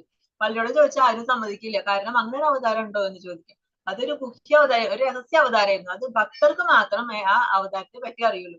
അങ്ങനെ ഒരു ഭക്തനായിട്ട് അവതരിച്ചിട്ട് ഭഗവാൻ കാണിച്ചു തന്നു. നിങ്ങൾ എങ്ങനെയാണ് ഭക്തി ചെയ്യേണ്ടത്, നിങ്ങൾ എങ്ങനെയാണ് ജപിക്കേണ്ടത് എന്ന് ഭഗവാൻ കാണിച്ചു തന്നു. പിന്നെ ഭാഗവതത്തിൽ തന്നെ 12ാമത്തെ സ്കന്ധത്തിലെ 3ാമത്തെ അധ്യായത്തില് 51ാമത്തെ ശ്ലോകത്തിൽ പറയുന്നുണ്ട്. കലോർദോഷനിധേ രാജിൻ അസ്തിഹൈഗോ മഹാൻ ഗുണ കീർത്തനാദേവ കൃഷ്ണസ്യ മുക്തസംഗ പരം വ്രജേത്. കലികാലം ദോഷം നിറഞ്ഞതാണ് അല്ലെ? ഈ കലികാലത്തില് ദോഷങ്ങൾ മാത്രമേ ഉള്ളൂ. അങ്ങനെ ദോഷം നിറഞ്ഞതാണെങ്കിലും ഈ കലികാലത്തില് ഒരു ഗുണമുണ്ട്. എന്താണ് ആ ഗുണം? മോക്ഷം കിട്ടാൻ ഹരേ കൃഷ്ണ മഹാമന്ത്രം മാത്രം ജപിച്ചാൽ മതി. നമുക്ക് സത്യുഗത്തിലെ പോലെ ധ്യാനം ചെയ്യേണ്ട ആവശ്യമില്ല. യജ്ഞങ്ങൾ ചെയ്യേണ്ട ആവശ്യമില്ല, വിഗ്രഹാരാധന ചെയ്യേണ്ട ആവശ്യമില്ല. പിന്നെന്താ, ഹരേ കൃഷ്ണ മഹാമന്ത്രം മാത്രം ജപിച്ചാൽ മതി. അത് ജപിച്ചുകൊണ്ട് മാത്രം നമുക്ക് ഭഗവാനെ പ്രാപിക്കാനായിട്ട് സാധിക്കും. അതുപോലെ ഭഗവത്ഗീതയിലെ 10-ാം അധ്യായത്തിൽ 25-ാമത്തെ ശ്ലോകത്തിൽ പറയുന്നുണ്ട്, യജ്ഞാനാം ജപയജ്ഞോസ്മി. ഭഗവാൻ പറയുന്നുണ്ട്, യജ്ഞങ്ങളിൽ ഞാൻ ജപയജ്ഞമാകുന്നു എന്ന് ഭഗവാൻ പറയുന്നുണ്ട്. അപ്പൊ ഈ ജപയജ്ഞത്തിന്റെ ഈ ഹരേ കൃഷ്ണ മഹാമന്ത്രം ജപിക്കുന്നതിന്റെ മഹത്വത്തെ പറ്റിയിട്ടാണ് പറയുന്നത്. അപ്പൊ നമ്മൾ ഈ ഹരേ കൃഷ്ണ മഹാമന്ത്രം ജപിക്കുന്നതിന് മുമ്പ് ആദ്യം പഞ്ചതത്വ മന്ത്രം ജപിക്കും. ജയ് ശ്രീകൃഷ്ണ ചൈതന്യ പ്രഭു നിത്യാനന്ദ ശ്രീ അദ്വൈത ഗദാധര ശ്രീവാസാദി ഗൗരഭക്തവൃന്ദ. ഇതാണ് പഞ്ചതത്വ മന്ത്രം. 5 തത്വങ്ങളാണ് പറയുന്നത്. ചൈതന്യ മഹാപ്രഭുവിനെ പറ്റി, നിത്യാനന്ദ പ്രഭു, അദ്വൈതാചാര്യ, ഗദാധര പണ്ഡിറ്റ്, ശ്രീവാസ് ഠാക്കൂർ. ഈ 5 പേരാണ് ഭഗവാന്റെ പാർഷദന്മാരായിരുന്നു. നിത്യാനന്ദ പ്രഭു ആരായിരുന്നു? ബലരാമനായിരുന്നു. അദ്വൈതാചാര്യര് ബ്രഹ്മാവായിരുന്നു. ഗദാധര പണ്ഡിറ്റ് രാധാറാണി, ശ്രീവാസ് ഠാക്കൂർ നാരദമുനി. അങ്ങനെ പാർഷദരോടൊപ്പമാണ് ഭഗവാൻ അവതരിച്ചത്. അപ്പൊ നമ്മൾ എപ്പോഴും ഹരേ കൃഷ്ണ മഹാമന്ത്രം ജപിക്കുന്നതിന് മുമ്പ് ഈ പഞ്ചതത്വ മന്ത്രം ജപിച്ചിട്ട് വേണം ഹരേ കൃഷ്ണ മഹാമന്ത്രം ജപിക്കാൻ. ഹരേ കൃഷ്ണ കൃഷ്ണ കൃഷ്ണ ഹരേ ഹരേ, ഹരേ രാമ രാമ രാമ ഹരേ ഹരേ. ഈ ഹരേ കൃഷ്ണ മഹാമന്ത്രം ജപിച്ചുകൊണ്ട് മാത്രം നമുക്ക് ഈ കലിയുഗത്തില് ഭഗവാനെ പ്രാപിക്കാനായിട്ട് സാധിക്കും.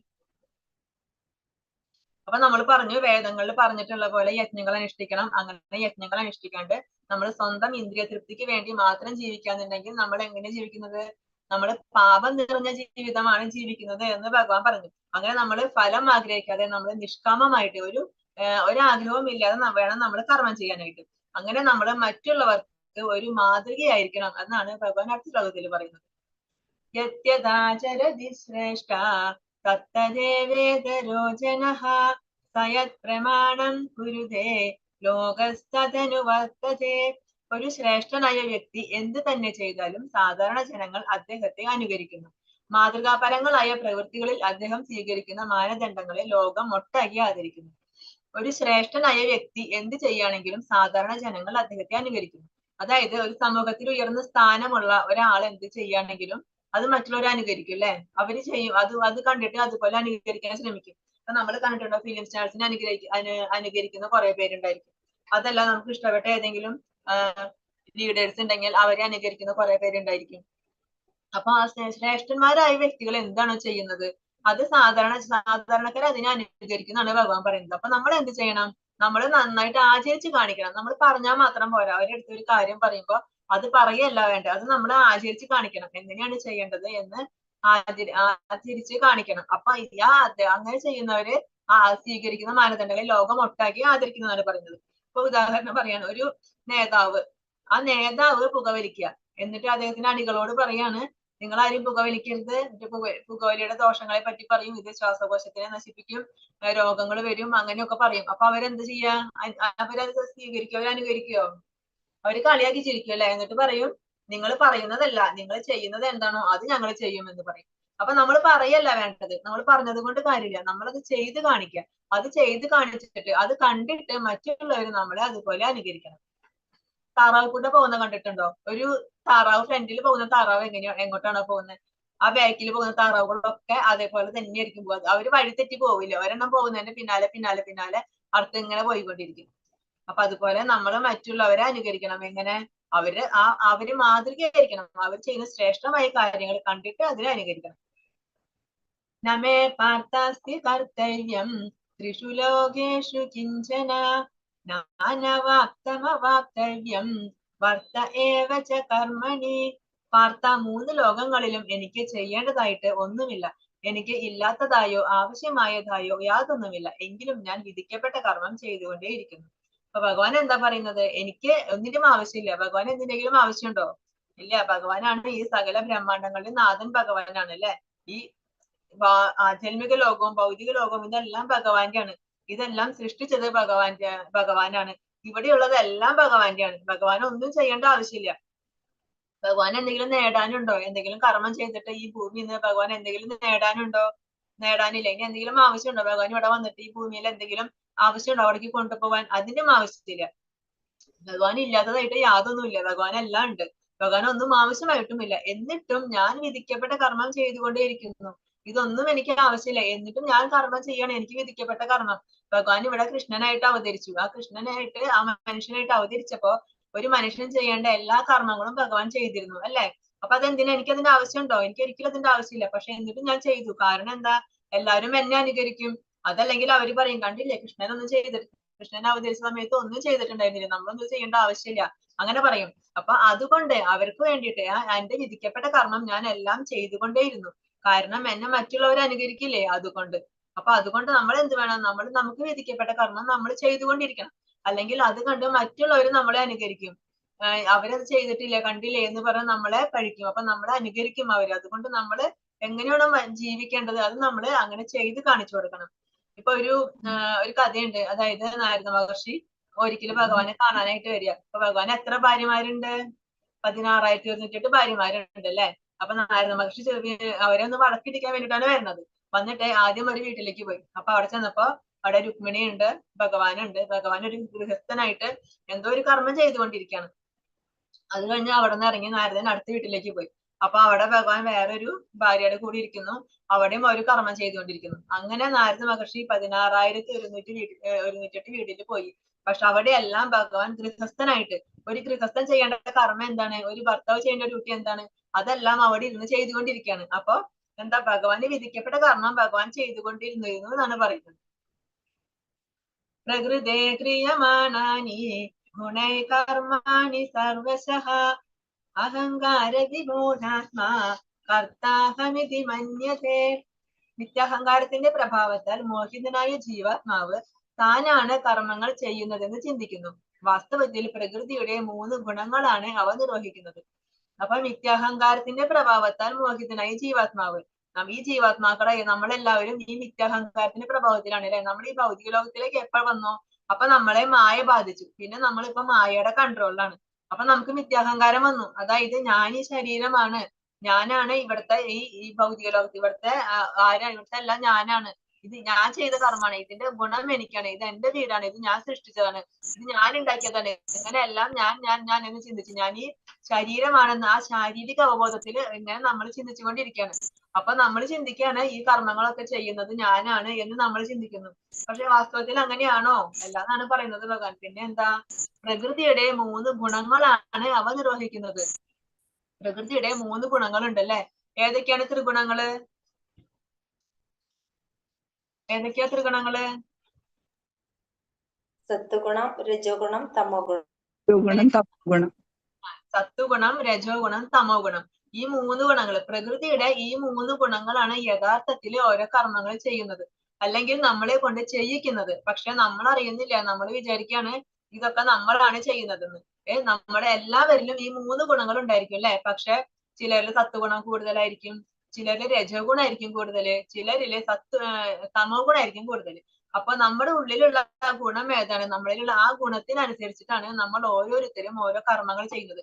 നമ്മുടെ സ്വഭാവം, നമ്മുടെ പെരുമാറ്റം, നമ്മുടെ ഭക്ഷണ രീതി, നമ്മുടെ ഇഷ്ടങ്ങള്, ഇതെല്ലാം എന്തിനെ ബേസ് ചെയ്തിരിക്കും? ഈ പ്രകൃതിയുടെ 3 ഗുണങ്ങളെ ബേസ് ചെയ്തിരിക്കും. അപ്പൊ നമ്മൾ വിചാരിക്കുകയാണ് നമ്മളാണ് ഇതൊക്കെ ചെയ്യുന്നത്, ഞാനാണ് ഇതൊക്കെ ചെയ്തത്, ഇതൊക്കെ എന്റെയാണെന്ന് വിചാരിക്കും. പക്ഷെ അല്ല, ഈ പ്രകൃതിയുടെ ത്രിഗുണങ്ങളുണ്ടല്ലോ അവര് നമ്മളെ കൊണ്ട് ചെയ്യിക്കാണ്. ഇത് നമ്മൾ ഈ സ്ലൈഡിൽ കാണാനായിട്ട് സാധിക്കും. ഇതാണ് 3 ഗുണങ്ങള്: സത്വഗുണം, രജോ ഗുണം, തമോ ഗുണം. ഇതെന്താ ചെയ്യുന്നത്? ഇവര് മനുഷ്യന്മാരെ ഇട്ട് കളിപ്പിക്കാണ് അല്ലെ. പാവ കളിപ്പിക്കുന്ന പോലെ ഒരു ചരടിൽ കെട്ടിയിട്ട് അവരെ കളിപ്പിച്ചുകൊണ്ടിരിക്കുകയാണ്. അപ്പൊ നമ്മൾ വിചാരിക്കുകയാണ് ഇത് നമ്മളാണ് ചെയ്യുന്നത്. പക്ഷെ അല്ല, അവര് നമ്മളെ ഇട്ട് കളിപ്പിച്ചുകൊണ്ടിരിക്കുകയാണ്. അത് നമുക്ക് മനസ്സിലാവുന്നില്ല.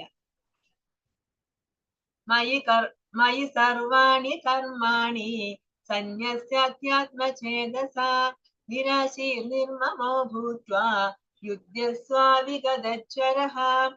അല്ലയോ അർജുന, നിന്റെ കർമ്മങ്ങളെല്ലാം എനിക്കായി അർപ്പിച്ചുകൊണ്ട് എന്നെ കുറിച്ചുള്ള പൂർണ്ണ ജ്ഞാനത്തോടെ ലാഭേച്ഛയോ ഉടമസ്ഥാവകാശ ബോധമോ അലസതയോ കൂടാതെ യുദ്ധം ചെയ്യൂ.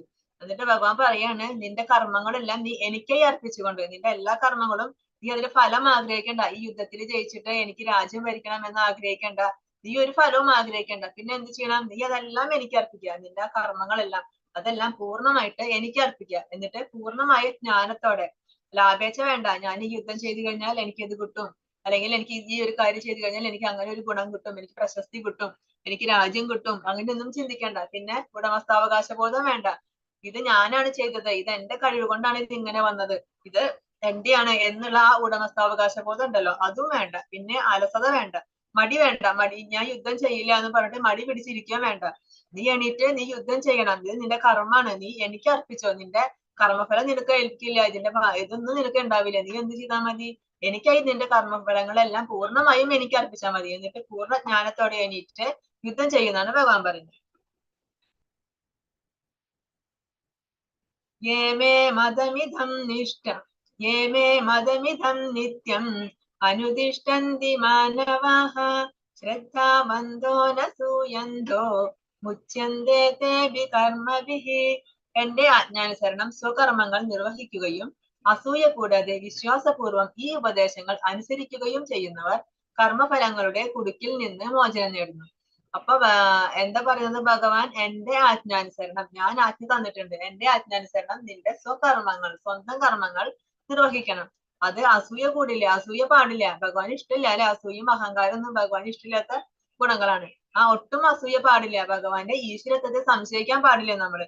അതുപോലെ മറ്റുള്ളവരോട് അസൂയ പാടില്ല. പിന്നെ വേണം വിശ്വാസം വേണം, ഭഗവാനിലെ പൂർണ്ണമായ വിശ്വാസം വേണം. അങ്ങനെ ഞാൻ ഭഗവാനെ പൂർണ്ണമായി എന്നെ സമർപ്പിച്ചു കഴിഞ്ഞാൽ എന്റെ കാര്യങ്ങളൊക്കെ പിന്നെ ഭഗവാൻ നോക്കിക്കോളും. ഭഗവാൻ എനിക്ക് നല്ലത് മാത്രമേ വരുത്തുള്ളൂ. അങ്ങനെ പൂർണ്ണമായ വിശ്വാസം നമുക്ക് ഭഗവാനിൽ വേണം. അങ്ങനെ ആ വിശ്വാസത്തോടു കൂടി ഈ ഉപദേശങ്ങൾ, ഭഗവാൻ നൽകിയ ഈ ഉപദേശങ്ങൾ അനുസരിക്കണം. അങ്ങനെ അനുസരിച്ചിട്ട് ചെയ്യുകയാണെങ്കിൽ ആ കർമ്മഫലങ്ങളുടെ കുടുക്കിൽ നിന്നും നീ മോചനം നേടുന്നതാണ് പറഞ്ഞത്. അപ്പൊ അർജുനൻ തുടക്കത്തിൽ തന്നെ ഭഗവാനെ ഗുരുവായിട്ട് സ്വീകരിച്ചു. അർജുനൻ ശിഷ്യനായി. അപ്പൊ ഗുരു ആജ്ഞ കൊടുക്കാണ്. ഗുരു പറയാണ്, എന്റെ ആജ്ഞ നീ അനുസരിക്കണം, എന്റെ ആജ്ഞാനുസരണം നീ നിന്റെ കർമ്മങ്ങൾ നിർവഹിക്കണം. അത് നിനക്ക് അസൂയ പാടില്ല. എന്റെ ഈശ്വരത്വത്തിൽ സംശയം, ഭഗവാന്റെ ആ ഈശ്വരത്വത്തിൽ, ആ ഭഗവാൻ ആ ഈശ്വരനാണ് എന്നുള്ള ഒരു സംശയം നമുക്കുണ്ടെങ്കിൽ അതിനാണ് അസൂയ എന്ന് പറയുന്നത്. അതിനോട് അസൂയ പാടില്ല. പിന്നെ വിശ്വാസം വേണം, പൂർണ്ണ വിശ്വാസം വേണം ഭഗവാനില്. അങ്ങനെ ഭഗവാന്റെ ഉപദേശങ്ങളൊക്കെ അനുസരിക്കണം. അതനുസരിച്ചിട്ട് നീ ഞാൻ പറഞ്ഞ പോലെ കർമ്മഫലങ്ങൾ എനിക്ക് സമർപ്പിച്ചുകൊണ്ട് നീ കർമ്മം ചെയ്യുക. അങ്ങനെ ചെയ്താൽ നിനക്ക് മോചനം, നിനക്ക് മോക്ഷം കിട്ടും. നീ കർമ്മഫലത്തിൽ നീ കുടുക്കില് പെടില്ല. ഈ ഭൗതിക ലോകത്ത് നിനക്ക് ഇനി വീണ്ടും ജനിക്കേണ്ടി വരില്ല, നിനക്ക് മോക്ഷം കിട്ടുന്നതാണ് പറയുന്നത്. നമ്മൾ ഈ സ്ലൈഡിൽ കാണാം ശ്രീല പ്രഭുപാദര് അല്ലെ? ശ്രീല പ്രഭുപാദര് ആ ഗുരുവിന്റെ ആജ്ഞ, ശ്രീല പ്രഭുപാദരുടെ ഗുരു ആരായിരുന്നു? ഭക്തി സിദ്ധാന്ത സരസ്വതി ഗോസ്വാമി മഹാരാജ്. അദ്ദേഹം എന്താജ്ഞ കൊടുത്തത്? അദ്ദേഹം നീ പാശ്ചാത്യ രാജ്യങ്ങളിൽ പോയിട്ട് ചൈതന്യ മഹാപ്രഭുവിന്റെ ടീച്ചിങ്സ് അവരെ പഠിപ്പിക്കണം. എങ്ങനെ? ഇംഗ്ലീഷ് ഭാഷയിലെ ബുക്കുകൾ എഴുതിയിട്ട് നീ അവരെ അത് പ്രചരിപ്പിക്കണം, അത് അവരെ പഠിപ്പിക്കണം. ഇതായിരുന്നു അദ്ദേഹത്തിന്റെ ഗുരു അദ്ദേഹത്തിന് നൽകിയ ആജ്ഞ. അങ്ങനെ അദ്ദേഹം 69-ാമത്തെ വയസ്സിലാണ് ഒരു ചരക്ക് കപ്പലിൽ അമേരിക്കയിലേക്ക് പോകുന്നതും അവിടെ പ്രചരിപ്പിക്കുന്നതും.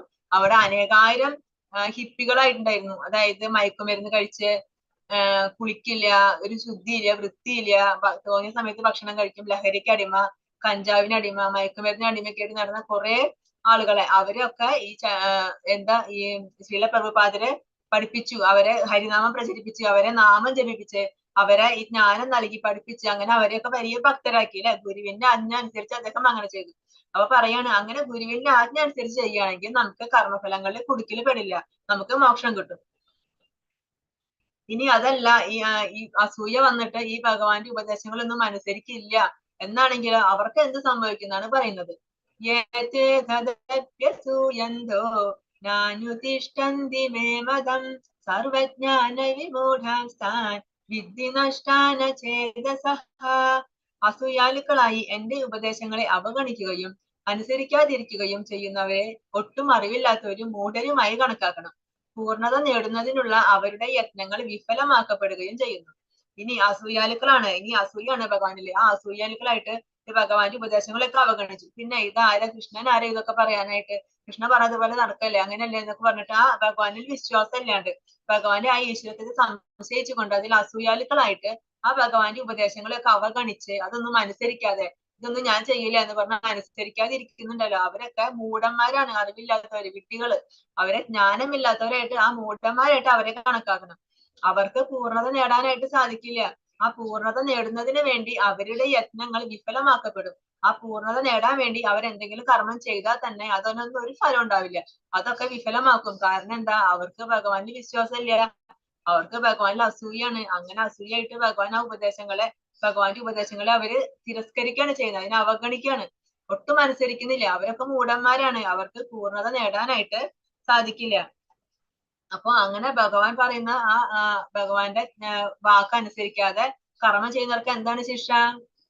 അതാണ് അവർക്കുള്ള കിട്ടുന്ന ശിക്ഷയാണ് പൂർണ്ണത നേടാനായിട്ട് സാധിക്കില്ല. നമുക്ക് ഈ ഭൗതിക ലോകത്തുണ്ടല്ലേ കുറെ നിയമങ്ങൾ ഉണ്ടായിരിക്കും. ആ ആ നിയമങ്ങൾ അനുസരിച്ച് നമുക്ക് ശിക്ഷ കിട്ടില്ലേ?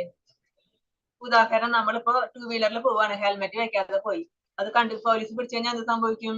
ഒരു നിയമം ഉണ്ട് ഹെൽമെറ്റ് വെക്കണം എന്നുള്ളത്, ആ നിയമം നമ്മൾ അനുസരിച്ചില്ല, അപ്പൊ നമുക്ക് അതിനുള്ള ശിക്ഷ കിട്ടി.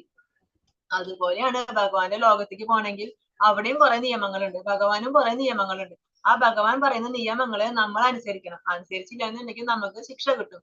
ആ ശിക്ഷയാണ് നമുക്ക് പൂർണ്ണത നേടാനായിട്ട് സാധിക്കില്ല. എന്താണ് പൂർണ്ണത? മനുഷ്യജന്മത്തിന്റെ പൂർണ്ണത എന്താ? ഈശ്വര സാക്ഷാത്കാരം നേടുക. നമുക്ക് എന്തിനാ മനുഷ്യജന്മം തന്നിട്ടുള്ളത്? 84 ലക്ഷം ജീവയോനികൾ കടന്നിട്ടാണ് ഒരു മനുഷ്യജന്മം കിട്ടുന്നത്.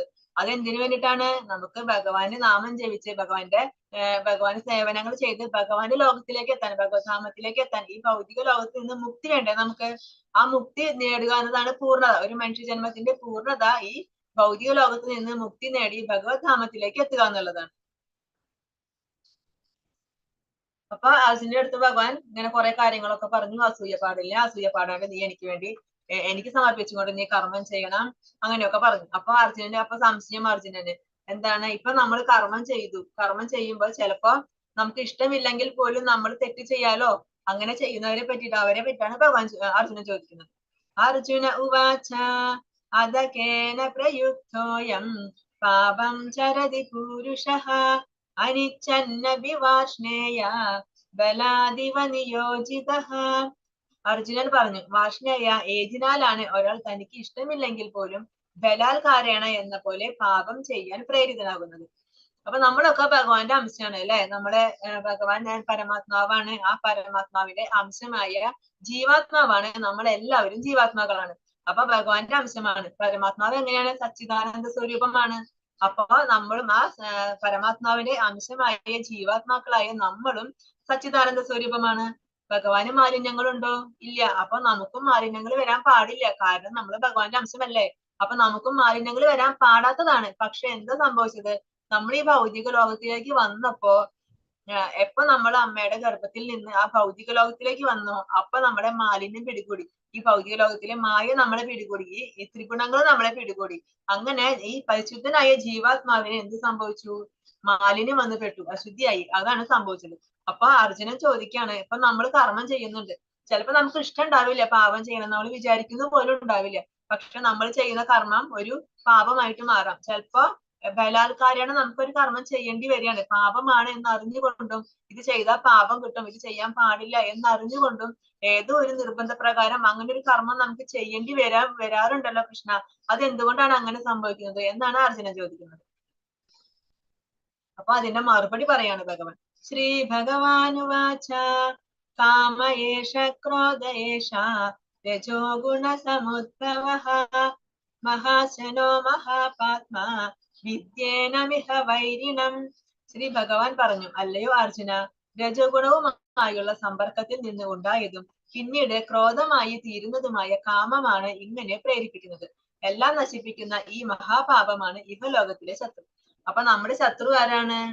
നമ്മുടെ ഈ ലോകത്തിലെ ഏറ്റവും വലിയ ശത്രു എന്ന് പറയുന്നത് കാമമാണ്. കാമം.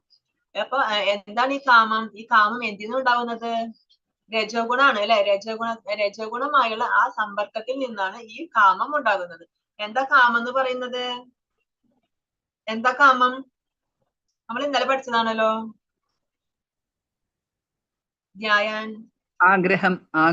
ആഗ്രഹങ്ങള്, എന്തിനോടെങ്കിലുമുള്ള ആ ആഗ്രഹങ്ങളാണ് കാമം എന്ന് പറയുന്നത്. അപ്പൊ ആ രജഗുണവുമായുള്ള സമ്പർക്കം കൊണ്ട് നമുക്ക് കാമം വരികയാണ്. നമുക്ക് എന്തെങ്കിലും കാണുമ്പോൾ അത് ആഗ്രഹിച്ചു പോകും നമ്മൾ. അങ്ങനെ കാമം വന്നു. ഇനിയിപ്പോ ആഗ്രഹിച്ചത് കിട്ടിയില്ലെങ്കിലോ? അപ്പൊ നമുക്ക് ക്രോധമായിട്ട് ആ ദേഷ്യം വന്നു. കിട്ടാതായപ്പോ അത് ദേഷ്യം വന്നു. ഇനി കിട്ടിക്കഴിഞ്ഞാലോ? കിട്ടിക്കഴിഞ്ഞാൽ ആഗ്രഹം തീരുവോ? തീരില്ല. അപ്പൊ അടുത്തതിനോട് ആഗ്രഹം വന്നു. ഇത് കിട്ടിക്കഴിഞ്ഞപ്പോ ഇതിനോടുള്ള ആസക്തി പോയി. പിന്നെ അപ്പൊ അടുത്ത ആഗ്രഹം വന്നു, അതും ആഗ്രഹിച്ചു. അതും കിട്ടിക്കഴിഞ്ഞാൽ അടുത്ത ആഗ്രഹം വന്നു. അപ്പൊ ഈ കാമത്തിന് ഒരു അവസാനം ഇല്ല, അത് ഞാൻ നോൺ സ്റ്റോപ്പ് ആയിട്ട് വന്നുകൊണ്ടിരിക്കും. അപ്പൊ ഈ കാമം നടന്നു കഴിഞ്ഞാൽ അത് ക്രോധമായിട്ട് മാറും. കാമം നടന്നില്ലെങ്കിൽ അത് ക്രോധമായിട്ട് മാറും. കാമം നടന്നു കഴിഞ്ഞാൽ വീണ്ടും വേറൊരു കാമം വരും. അപ്പൊ ഇതാണ് നമ്മുടെ ഏറ്റവും വലിയ ശത്രു. ഈ ഭൗതിക ലോകത്തിലെ നമുക്ക് എല്ലാ ദോഷങ്ങളും വരുന്നത് ഈ കാമം കാരണമാണ്. ഇതാണ് ഇഹലോകത്തിലെ നിന്റെ ഏറ്റവും വലിയ ശത്രു. ഈ കാമം കാരണമാണ്. നേരത്തെ അർജുനൻ ചോദിച്ചു, നമുക്ക് ഇഷ്ടമില്ലെങ്കിൽ പോലും നമ്മൾ പാപം ചെയ്യുന്നത് എന്തിനാ? കാരണം നമുക്കൊരു കാമം വന്നു, ഒരാഗ്രഹം വന്നു, അപ്പൊ നമുക്കത് സാധിക്കണം. അത് സാധിപ്പിക്കാൻ വേണ്ടി നമ്മൾ ചിന്തിക്കുന്നില്ല ഈ കർമ്മം ഇത് എനിക്ക് പാപമാവോ, ഇത് ചെയ്തു കഴിഞ്ഞാൽ എനിക്ക് എന്താ സംഭവിക്കുക, എനിക്ക് ഭൗതിക ലോകത്തിൽ ബന്ധനത്തിൽ പെടുവോ, അതൊന്നും ചിന്തിക്കില്ല. അതിനു വേണ്ടി ആ ആഗ്രഹം നടക്കണം, ആ ചിന്ത മാത്രമേ ഉള്ളൂ. അതിനുവേണ്ടി എന്ത് കടുത്ത തീരുമാനം, എന്ത് കടുത്ത കർമ്മങ്ങളും ചെയ്യും, എന്ത് ക്രൂരമായ കർമ്മങ്ങളും ചെയ്യും. അങ്ങനെയാണ് ഈ കാമമാണ് നമ്മുടെ ഏറ്റവും വലിയ ശത്രു. ധൂമേനാവ്രിയതേ വഗ്നിർ യഥാദർശോ മലേന ച യദോൽബേനാവൃതോ ഗർഭഃ സദാ തേനേധമാവൃതം. പുകതീനെ എന്ന പോലെയും പൊടി കണ്ണാടിയെ എന്ന പോലെയും ഗർഭാശയം ഭ്രൂണത്തെ എന്ന പോലെയും ജീവാത്മാവിനെ വ്യത്യസ്തമായ അളവുകളിലുള്ള കാമം ആവരണം ചെയ്തിരിക്കുന്നു. അപ്പൊ ജീവാത്മാവിനെ കാമം ആവരണം ചെയ്തിരിക്കുകയാണ്. അത് ഓരോരുത്തർക്കും ഓരോ തരത്തിലായിരിക്കും. അത് എങ്ങനെയൊക്കെയാണെന്നാണ് പറയുന്നത്. കാമം എല്ലാവരിലും ഉണ്ട് അല്ലെ? എല്ലാവരിലും കാമം, എന്തിനോടെങ്കിലും ഒക്കെ ഉള്ള ഒരു കാമം, ഒരു ആഗ്രഹം എല്ലാ മനുഷ്യർക്കും എല്ലാവരിലും ഉണ്ടായിരിക്കും. അപ്പൊ ആ കാമത്തെ നമുക്ക് എന്ത് ചെയ്യണം? ആ കാമത്തെ ആത്മീയമാക്കി മാറ്റാൻ നമുക്ക് സാധിക്കണം. ഈ കാമം എങ്ങനെയാണ് നമ്മളെ ആവരണം ചെയ്തിരിക്കുന്നത്? ചില ആളുകളിൽ എങ്ങനെയായിരിക്കും? പുക തീയിനെ എന്ന പോലെ ആയിരിക്കും. അതായത് അവർക്ക് കുറച്ചേ ഉണ്ടായിരിക്കുള്ളൂ, കുറച്ച് കാമം ഉണ്ടായിരിക്കുള്ളൂ. അപ്പൊ അവര് സത്വഗുണത്തിലുള്ളവരായിരിക്കും, സത്വഗുണികളായിരിക്കും. അവരുടെ കാമം എന്ന് പറയുന്നത് ഒരു പുക തീയിനെ എങ്ങനെ ആവരണം ചെയ്തിരിക്കുന്നു അതുപോലെ ഉണ്ടായിരിക്കുള്ളൂ. ആ പുക ഒന്ന് ഊതി കഴിഞ്ഞാല് തീ ആളിക്കത്തും. അത്ര നേരത്തെ പുകയ്ക്ക് ആയുസുള്ളൂ. തീ ആളി കത്തി കഴിഞ്ഞാൽ പിന്നെ പുക പോയി. അപ്പൊ അവരുടെ സത്വഗുണത്തിലുള്ളവർക്ക് അങ്ങനെ ഉണ്ടാവുള്ളൂ. ചെറിയൊരു ആഗ്രഹം ഉണ്ടാവും, ചെറിയൊരു ഇത് അവർക്ക് തോന്നിക്കഴിഞ്ഞാൽ തന്നെ പെട്ടെന്ന് അവർക്ക് അതിൽ നിന്ന് മോചിച്ച് മാറി ശരിക്കും നമുക്ക് ആ കാമത്തെ മാറ്റാനായിട്ട്, ആത്മീയമാക്കി മാറ്റാനായിട്ട് അവർക്ക് സാധിക്കും. പിന്നെ ചില ആളുകളിൽ എങ്ങനെയായിരിക്കും? പൊടി കണ്ണാടി എന്ന പോലെ, അതായത് രജോഗുണത്തിലുള്ളവര്, അവർക്ക് ആ കണ്ണാടിയിൽ പൊടി പിടിച്ചു കഴിഞ്ഞാൽ എങ്ങനെ ഉണ്ടായിരിക്കും? അതുപോലെ ആയിരിക്കും കാമം അവരെ ബാധിച്ചിട്ടുണ്ടായിരിക്കുക. അത് നമുക്ക് കളയാൻ പറ്റുമെന്ന് ചോദിച്ചാൽ കളയാനൊക്കെ പറ്റും. പക്ഷെ കുറച്ച് പണിയെടുക്കണം. കുറച്ച് വെള്ളം എടുത്ത് ഒരു തുണിയൊക്കെ എടുത്ത് നമ്മൾ നന്നായി തുടച്ച് കഴിയുകയാണെങ്കിൽ ഈ പൊടി പോവുകയൊക്കെ ചെയ്യും. പക്ഷെ നമുക്ക് കുറച്ച് പണിയെടുക്കണം. അതാണ് രജോഗുണത്തിലുള്ളവര്. അവർക്ക് കാമം ഉണ്ടെങ്കിലും അവർക്ക് കുറച്ച് പണിപ്പെട്ടിട്ടായാലും പതുക്കിയായാലും അത് മാറ്റിയെടുക്കാനായിട്ട് അവർക്ക് സാധിക്കും. ഇനിയുള്ളത് തമോ ഗുണത്തിലുള്ളവര്. അവർക്ക് എങ്ങനെയാണ്? ഗർഭാശയം ഭ്രൂണത്തെ എന്ന പോലെയാണ് ആവരണം ചെയ്തിരിക്കുന്നത്. അപ്പൊ ഗർഭാശയത്തിലുള്ള കുട്ടിയെ നമുക്ക് കാണാൻ പറ്റുമോ? ആ ഭ്രൂണത്തെ നമുക്ക് കാണാൻ പറ്റുമോ? നമുക്കൊന്നും ചെയ്യാൻ പറ്റില്ല അല്ലെ? ആ ഗർഭത്തിൽ കിടന്നിട്ട് ആ അതിന്റെ ഉള്ളിൽ കിടന്ന് വിഷമിച്ചുകൊണ്ടിരിക്കുകയാണ്. പക്ഷെ നമുക്ക് അതിനെ ഒന്നും ചെയ്യാനായിട്ട് സാധിക്കില്ല, അത് കാണാൻ പോലും സാധിക്കില്ല. അതാണ് തമോ ഗുണത്തിലുള്ളവരുടെ അവസ്ഥ. അങ്ങനെയാണ്. അവരെ നമുക്ക് ഒന്നും ചെയ്യാൻ പറ്റില്ല. അവര് കാമത്തിന് അടിമയായി, അവര് അത്യാസക്തരായി. അവരെ നമുക്ക് ആ കാമത്തിൽ നിന്ന് അവരെ പിന്തിരിച്ച് കൊണ്ടുവരാനായിട്ട് നമുക്ക് സാധിക്കില്ല എന്നാണ് പറയുന്നത്. ഇതിന്റെ ഭാവാർത്ഥത്തിൽ ചില പ്രഭുപാദര് പറയുന്നുണ്ട്. പുക തീയിനെ മൂടുന്ന കാര്യം നമ്മൾ പറഞ്ഞു. അതെങ്ങനെയാണ്? അത് മനുഷ്യരുടെ അവസ്ഥയാണ്. മനുഷ്യർക്ക് ജ്ഞാനം അല്ലെ, ജ്ഞാനം നേടാനായിട്ട് സാധിക്കും. മനുഷ്യർക്ക് മാത്രമേ അതിന് സാധിക്കുള്ളൂ. അപ്പൊ മനുഷ്യർക്ക് അങ്ങനെ കാമം ആവരണം ചെയ്താലും അവർക്ക് പിന്നീട് മനസ്സിലാക്കാനായിട്ട് സാധിക്കും. അവർക്ക് ജ്ഞാനം നേടിക്കഴിഞ്ഞാൽ, ഭഗവാനെ പറ്റിയുള്ള ജ്ഞാനം നേടിക്കഴിഞ്ഞാൽ അവർക്ക് അറിയാൻ പറ്റും ഞാൻ ഈ ഒരു അവസ്ഥയിലാണ്. അപ്പൊ അവർക്ക് പെട്ടെന്ന് തന്നെ അത് മനസ്സിലാക്കി അതിൽ നിന്ന് മാറാനായിട്ട് സാധിക്കും. ഇനി പൊടി കണ്ണാടി എന്ന പോലെ പറഞ്ഞു. അത് മൃഗങ്ങളുടെ അവസ്ഥയാണ്. മൃഗങ്ങൾക്ക് എന്തെങ്കിലും ചെയ്യാൻ പറ്റുമോ? ഈ നാമം ജപിക്കാനോ നാമം ജപിച്ചിട്ട് അതിനെ മാറ്റാനോ ഒന്നും പറ്റില്ല. പക്ഷെ അവർക്ക് എന്താണ്? അവർക്ക് ഇനി അടുത്ത ജന്മങ്ങളില് മനുഷ്യജന്മം കിട്ടിയിട്ട് അങ്ങനെ മാത്രമേ അവർക്ക് രക്ഷപ്പെടാൻ പറ്റുള്ളൂ. അപ്പൊ അവർക്ക് കുറച്ച് പറ്റും, പക്ഷെ അവർക്ക് കുറച്ച് സമയം എടുക്കും. ആ മനുഷ്യജന്മം കിട്ടുന്നത് വരെ അവർ വെയിറ്റ് ചെയ്യണം. പിന്നെയുള്ളതാണ് ഗർഭാശയം ഭ്രൂണത്തെ എന്ന പോലെ പറഞ്ഞത്. അത് ആരുടെ കാര്യമാണ് പറയുന്നത്? വൃക്ഷങ്ങളുടെ കാര്യമാണ് പറയുന്നത്. ഈ വൃക്ഷങ്ങൾക്ക് ഒരിക്കലും സാധിക്കില്ല എന്ന് പറഞ്ഞാൽ അവർക്ക് അനേകമായിരം ജന്മങ്ങൾ വേണ്ടി വരും. കാരണം ആ വൃക്ഷാവസ്ഥയിൽ നിന്ന് അവർക്ക് മോചനം നേടിയാൽ മാത്രമേ അവർക്ക് ഒരു വൃക്ഷം ആയി ജനിച്ചു കഴിഞ്ഞാല് പിന്നെ അവർക്ക് ഒരു മനുഷ്യജന്മം കിട്ടണമെങ്കിൽ അനേകം ജന്മങ്ങൾ കഴിയേണ്ടി വരും. കാരണം പരിണാമ പ്രക്രിയയിലൂടെ മാത്രമേ അവർക്ക് മനുഷ്യജന്മം കിട്ടുള്ളൂ. അപ്പൊ അതിന് ഒരുപാട് ജന്മങ്ങൾ അവർക്ക് എടുക്കേണ്ടി വരും. അവർക്ക് വളരെ ബുദ്ധിമുട്ടാണ്. ഈ കാമം അവരുടെ ആവരണം ചെയ്തിരിക്കുന്നത് അതുപോലെയാണ്. അപ്പൊ അതിൽ നിന്ന് മാറി ആ മനുഷ്യജന്മം കിട്ടി പിന്നെ അതിൽ നാമം ജപിച്ച് അതിൽ ഭഗവാനെ സാക്ഷാത്കരിക്കാനൊക്കെ അവർക്ക് ഒരുപാട് കാലതാമസം വരും. ഇന്ദ്രിയാണി മനോബുദ്ധി അത്യാധിഷ്ഠാനമുച്യതേ ഏതൈർവിമോഹയത്യേഷ ജ്ഞാനമാവൃത്യ ദേഹിനം. ഇന്ദ്രിയങ്ങൾ, മനസ്സ്, ബുദ്ധി എന്നിവയാണ് കാമത്തിന്റെ ഇരിപ്പിടങ്ങൾ. അവയിൽ കൂടി കാമം യഥാർത്ഥ ജ്ഞാനത്തെ ആവരണം ചെയ്ത് ജീവസത്തയെ മോഹിപ്പിക്കുന്നു. അപ്പൊ കാമത്തിന്റെ ഇരിപ്പിടങ്ങൾ ഏതൊക്കെയാണ്? ഇന്ദ്രിയങ്ങള്, മനസ്സ്, ബുദ്ധി. ഈ മൂന്നെണ്ണാണ് കാമത്തിന്റെ ഇരിപ്പിടങ്ങൾ. ഈ മൂന്നിൽ കൂടെയാണ് ഈ കാമം നമ്മുടെ ജ്ഞാനത്തെ ആവരണം ചെയ്ത് ആ ജീവസത്യം മോഹിപ്പിക്കുന്നത്, നമ്മളെ മായയിൽ പെടുത്തുന്നത്. ഈ മൂന്നിൽ കൂടെ, ഈ ഇന്ദ്രിയങ്ങളിലൂടെയും ഈ മനസ്സിലൂടെയും ഈ ബുദ്ധിയിലൂടെയാണ് ഈ കാമം നമ്മളെ ഈ ജീവസത്തേനെ ആവരണം ചെയ്യുന്നത്. ഇന്ദ്രിയങ്ങൾക്ക് എന്താണ്? ഇന്ദ്രിയങ്ങൾക്ക് അവയുടെ വിഷയങ്ങളുടെ ആസക്തി ആയിരിക്കും അല്ലെ. ജായതാൻ വിഷയോ പുംസ സംഘസ്തേഷൂപജായതി നമ്മൾ ഇന്നലെ പഠിച്ചു. അതായത് വിഷയങ്ങളെ പറ്റി ചിന്തിച്ചുകൊണ്ടിരുന്നിട്ട് ആ വിഷയങ്ങളിൽ ഭയങ്കര ആസക്തി ആയിരിക്കും ആ ഇന്ദ്രിയങ്ങൾക്ക്. അപ്പൊ എന്താണ്? ഈ വിഷയസുഖങ്ങൾ എനിക്ക് അനുഭവിക്കണം, അങ്ങനെയുള്ള ചിന്തയായിരിക്കും. അപ്പൊ വന്നു കാമം വന്നു, അങ്ങനെ ഒരു ചിന്ത വന്നു, ആസക്തി വന്നപ്പോ എന്താണ് സംഭവിച്ചത്? കാമം വന്നു. അപ്പൊ ഇന്ദ്രിയങ്ങൾ എന്ത് ചെയ്യും? ഇന്ദ്രിയങ്ങള് ആ ആഗ്രഹം മനസ്സിന് കൈമാറി. അപ്പൊ മനസ്സിന് രണ്ട് തീരുമാനം എടുക്കാം. ഒന്നുകില് ഇത് വേണമെന്ന് വെക്കാം, അല്ലെങ്കിൽ ഇത് വേണ്ടെന്ന് വെക്കാം. പക്ഷെ ഇന്ദ്രിയങ്ങളാൽ പ്രേരിതമായിട്ട് ഇന്ദ്രിയങ്ങൾക്ക് ഇത് വേണം, അതാണ് ആഗ്രഹം. അപ്പൊ ഇന്ദ്രിയങ്ങള് ഈ മനസ്സിനെ മോഹിപ്പിക്കുകയാണ്, മനസ്സിനെ നിർബന്ധിക്കുകയാണ്. നിർബന്ധപൂർവ്വം ഇന്ദ്രിയങ്ങൾ അത് വേണമെന്ന് വെക്കും. ഇത് വേണം, ഈ കാമം എനിക്ക് വേണം, ഈ ആഗ്രഹം എനിക്ക് വേണം, അങ്ങനെ വേണമെന്ന് വെക്കും. അപ്പൊ എന്താ? ഈ മനസ്സ് അതിന് പിന്നാലെ പോകും. അപ്പൊ മനസ്സിൽ കാമം പിടിപെട്ടു. മനസ്സിൽ കാമം പിടിപെട്ട് കഴിഞ്ഞാൽ എന്തായി? മനസ്സ് അത് ബുദ്ധിക്ക് കൈമാറും. അങ്ങനെ എന്തായി? ബുദ്ധിക്കും ഈ കാമാവിഷ്ടമായ ബുദ്ധി മനസ്സ് പറയുന്നതേ കേൾക്കുള്ളൂ. മനസ്സ് എന്താണോ പറയുന്നത് ബുദ്ധി അത് സ്വീകരിക്കും. അപ്പൊ മനസ്സിൽ കാമം വന്നു, അങ്ങനെ ബുദ്ധിയിലും ആ കാമം പിടിപെട്ടു. പിന്നെ എന്തായി? ബുദ്ധി അങ്ങനെ ആത്മാവിനെ, നമ്മുടെ ജീവാത്മാവിനെ ഈ വിഷയ സുഖങ്ങളില് അടിമപ്പെടുത്തുകയാണ് ചെയ്യുന്നത്. അപ്പൊ ശരിക്കും ഈ ജീവാത്മാവ് പരിശുദ്ധനാണ്, ഭഗവാന്റെ അംശമാണ്. പക്ഷെ എന്താ സംഭവിച്ചത്? ഈ ഭൗതിക ലോകത്ത് വന്ന് ഈ മാലിന്യങ്ങളിൽ പെട്ട് അങ്ങനെ ഈ കാമത്തിൽ പെട്ടിട്ട് ഈ ബുദ്ധി ഈ ആത്മാവിനെ മോഹിപ്പിച്ചു. അങ്ങനെ ജീവസത്ത മോഹിക്കാണ്, ഈ കാമത്തിന് വേണ്ടി മോഹിക്കാണ്. അപ്പൊ നമ്മളെ തെറ്റിദ്ധരിക്കാണ് നമ്മൾ ചെയ്യുന്നത്. കാരണം ഇതാണ് ഈ യഥാർത്ഥ സുഖം, എനിക്ക് ഇവിടെയാണ് സന്തോഷം, ഇവിടെയാണ് യഥാർത്ഥ ആനന്ദം എന്ന് നമ്മൾ തെറ്റിദ്ധരിച്ചിട്ട് ഈ കാമം സാധിപ്പിച്ചെടുക്കലാണ് എന്റെ ലക്ഷ്യം, ഇവിടെയാണ് എനിക്ക് സന്തോഷം കിട്ടുക എന്ന് ഈ ജീവാത്മാവ് തെറ്റിദ്ധരിക്കാണ്. അങ്ങനെ അതിനു വേണ്ടി പരക്കം പറയുകയാണ് ജീവാത്മാവ്. തസ്മാത്വമിന്ദ്രിയാണ്യാദൗ നിയമ്യ ഭരതർഷഭ പാപ്മാനം പ്രജഹിഹ്യേനം ജ്ഞാനവിജ്ഞാനനാശനം. അതുകൊണ്ട് ഭരതർഷഭ, ആദ്യമായി ആ ഇന്ദ്രിയങ്ങളെ നിയന്ത്രിച്ച് ഈ പാപമുദ്രയായ കാമത്തെ മുരടിപ്പിക്കുക. ജ്ഞാനത്തെയും ആത്മസാക്ഷാത്കാരത്തെയും ഇല്ലാതാക്കുന്ന ഈ കാമത്തെ നശിപ്പിക്കുക. അപ്പൊ എല്ലാത്തിന്റെയും ശത്രു ആരാണ്? എല്ലാത്തിന്റെയും കാരണം എന്താണ്? ഈ കാമാണ് അല്ലെ. എല്ലാത്തിനും തുടക്കം ഈ കാമാണ്. അപ്പൊ എന്ത് ചെയ്യണം? ആദ്യമായിട്ട് ഈ കാമത്തെ മുരടിപ്പിക്കുക. ഈ കാമത്തെ മുരടിപ്പിച്ചു കഴിഞ്ഞാൽ ആ ഇന്ദ്രിയങ്ങളെ ഇന്നും ഇതിൽ പെടില്ല. കാമത്തിന്റെ 3 ഇരിപ്പിടങ്ങൾ ഏതൊക്കെയാണ്? ഇന്ദ്രിയങ്ങള്, മനസ്സ്, ബുദ്ധി. അപ്പൊ ആ ഇന്ദ്രിയങ്ങളും മനസ്സും ബുദ്ധിയും ആ കാമത്തിന് അടിമപ്പെട്ട് പോയിട്ട് അങ്ങനെ ആത്മാവിനെ മോഹിപ്പിക്കുന്നു നമ്മൾ പറഞ്ഞു. ആ ആത്മാവിനെ മോഹിപ്പിച്ചിട്ടാണ് ഈ ആത്മാവ് കാമത്തിന് വേണ്ടിയിട്ട് ഈ പാപങ്ങളൊക്കെ ചെയ്യുന്നത്. അപ്പൊ അതുകൊണ്ട് നമ്മൾ ആദ്യം തന്നെ എന്ത് ചെയ്യണം? ആദ്യമായി ആ ഇന്ദ്രിയങ്ങളെ നിയന്ത്രിക്കണം. ഇന്നലെ നമ്മൾ പറഞ്ഞു, നമ്മൾ ഇതിന്റെയൊക്കെ തുടക്കം എവിടെ നിന്നാണ്? ധ്യായതാൻ വിഷയോ പുംസ. ഇന്ദ്രിയങ്ങളെ പറ്റി നമ്മൾ ചിന്തിച്ചുകൊണ്ടിരിക്കുകയാണ്. ഓരോ വിഷയങ്ങളെ പറ്റി, ഇന്ദ്രിയ വിഷയങ്ങളെ പറ്റി നമ്മൾ ചിന്തിച്ചുകൊണ്ടിരിക്കുകയാണ്. അങ്ങനെ എന്തുണ്ടാവുന്നു? സംഘസ്തേഷൂപജായതേ, അതിൽ സംഘം ഉണ്ടാകുന്നു. പിന്നെ സംഘാർ സഞ്ചായതേ കാമ, സംഘത്തിൽ നിന്ന് കാമം ഉണ്ടാകുന്നു. കാമാത് ക്രോധോഭിജായതേ, കാമത്തിൽ നിന്ന് ക്രോധം ഉണ്ടാകുന്നു. അപ്പൊ അതുപോലെയാണ് ഭഗവാൻ പറയുന്നത്, ആദ്യമായിട്ട് നീ എന്ത് ചെയ്യണം? ആദ്യമായിട്ട് നീ നിന്റെ ഇന്ദ്രിയങ്ങളെ നിയന്ത്രിക്കണം. ഇന്ദ്രിയങ്ങളെ നിയന്ത്രിച്ചു കഴിഞ്ഞാൽ എന്തായി? ആ കാമത്തെ മുരടിപ്പിക്കാൻ പറ്റും. പിന്നെ ആ കാമങ്ങൾ ഇല്ലാണ്ടാവും. അപ്പൊ ആദ്യം നീ എന്താണ് ചെയ്യേണ്ടത്? ആദ്യം ഇന്ദ്രിയങ്ങളെ മുരടിപ്പിക്കണം. അപ്പൊ നമ്മൾ ഇന്ദ്രിയങ്ങളെ കൺട്രോൾ ചെയ്യണം. ഇന്ദ്രിയങ്ങൾക്ക് തോന്നും എനിക്ക് ആ വിഷയങ്ങൾ സുഖങ്ങൾ അനുഭവിക്കണം, എനിക്ക് ആ വിഷയ സുഖങ്ങൾ വേണം എന്ന് ഇന്ദ്രിയങ്ങളെ തോന്നും. പക്ഷെ നമ്മൾ എന്ത് ചെയ്യണം? ആ ഇന്ദ്രിയങ്ങളെ കൺട്രോൾ ചെയ്യണം. എങ്ങനെ കൺട്രോൾ ചെയ്യാൻ ഇന്ദ്രിയങ്ങളെ?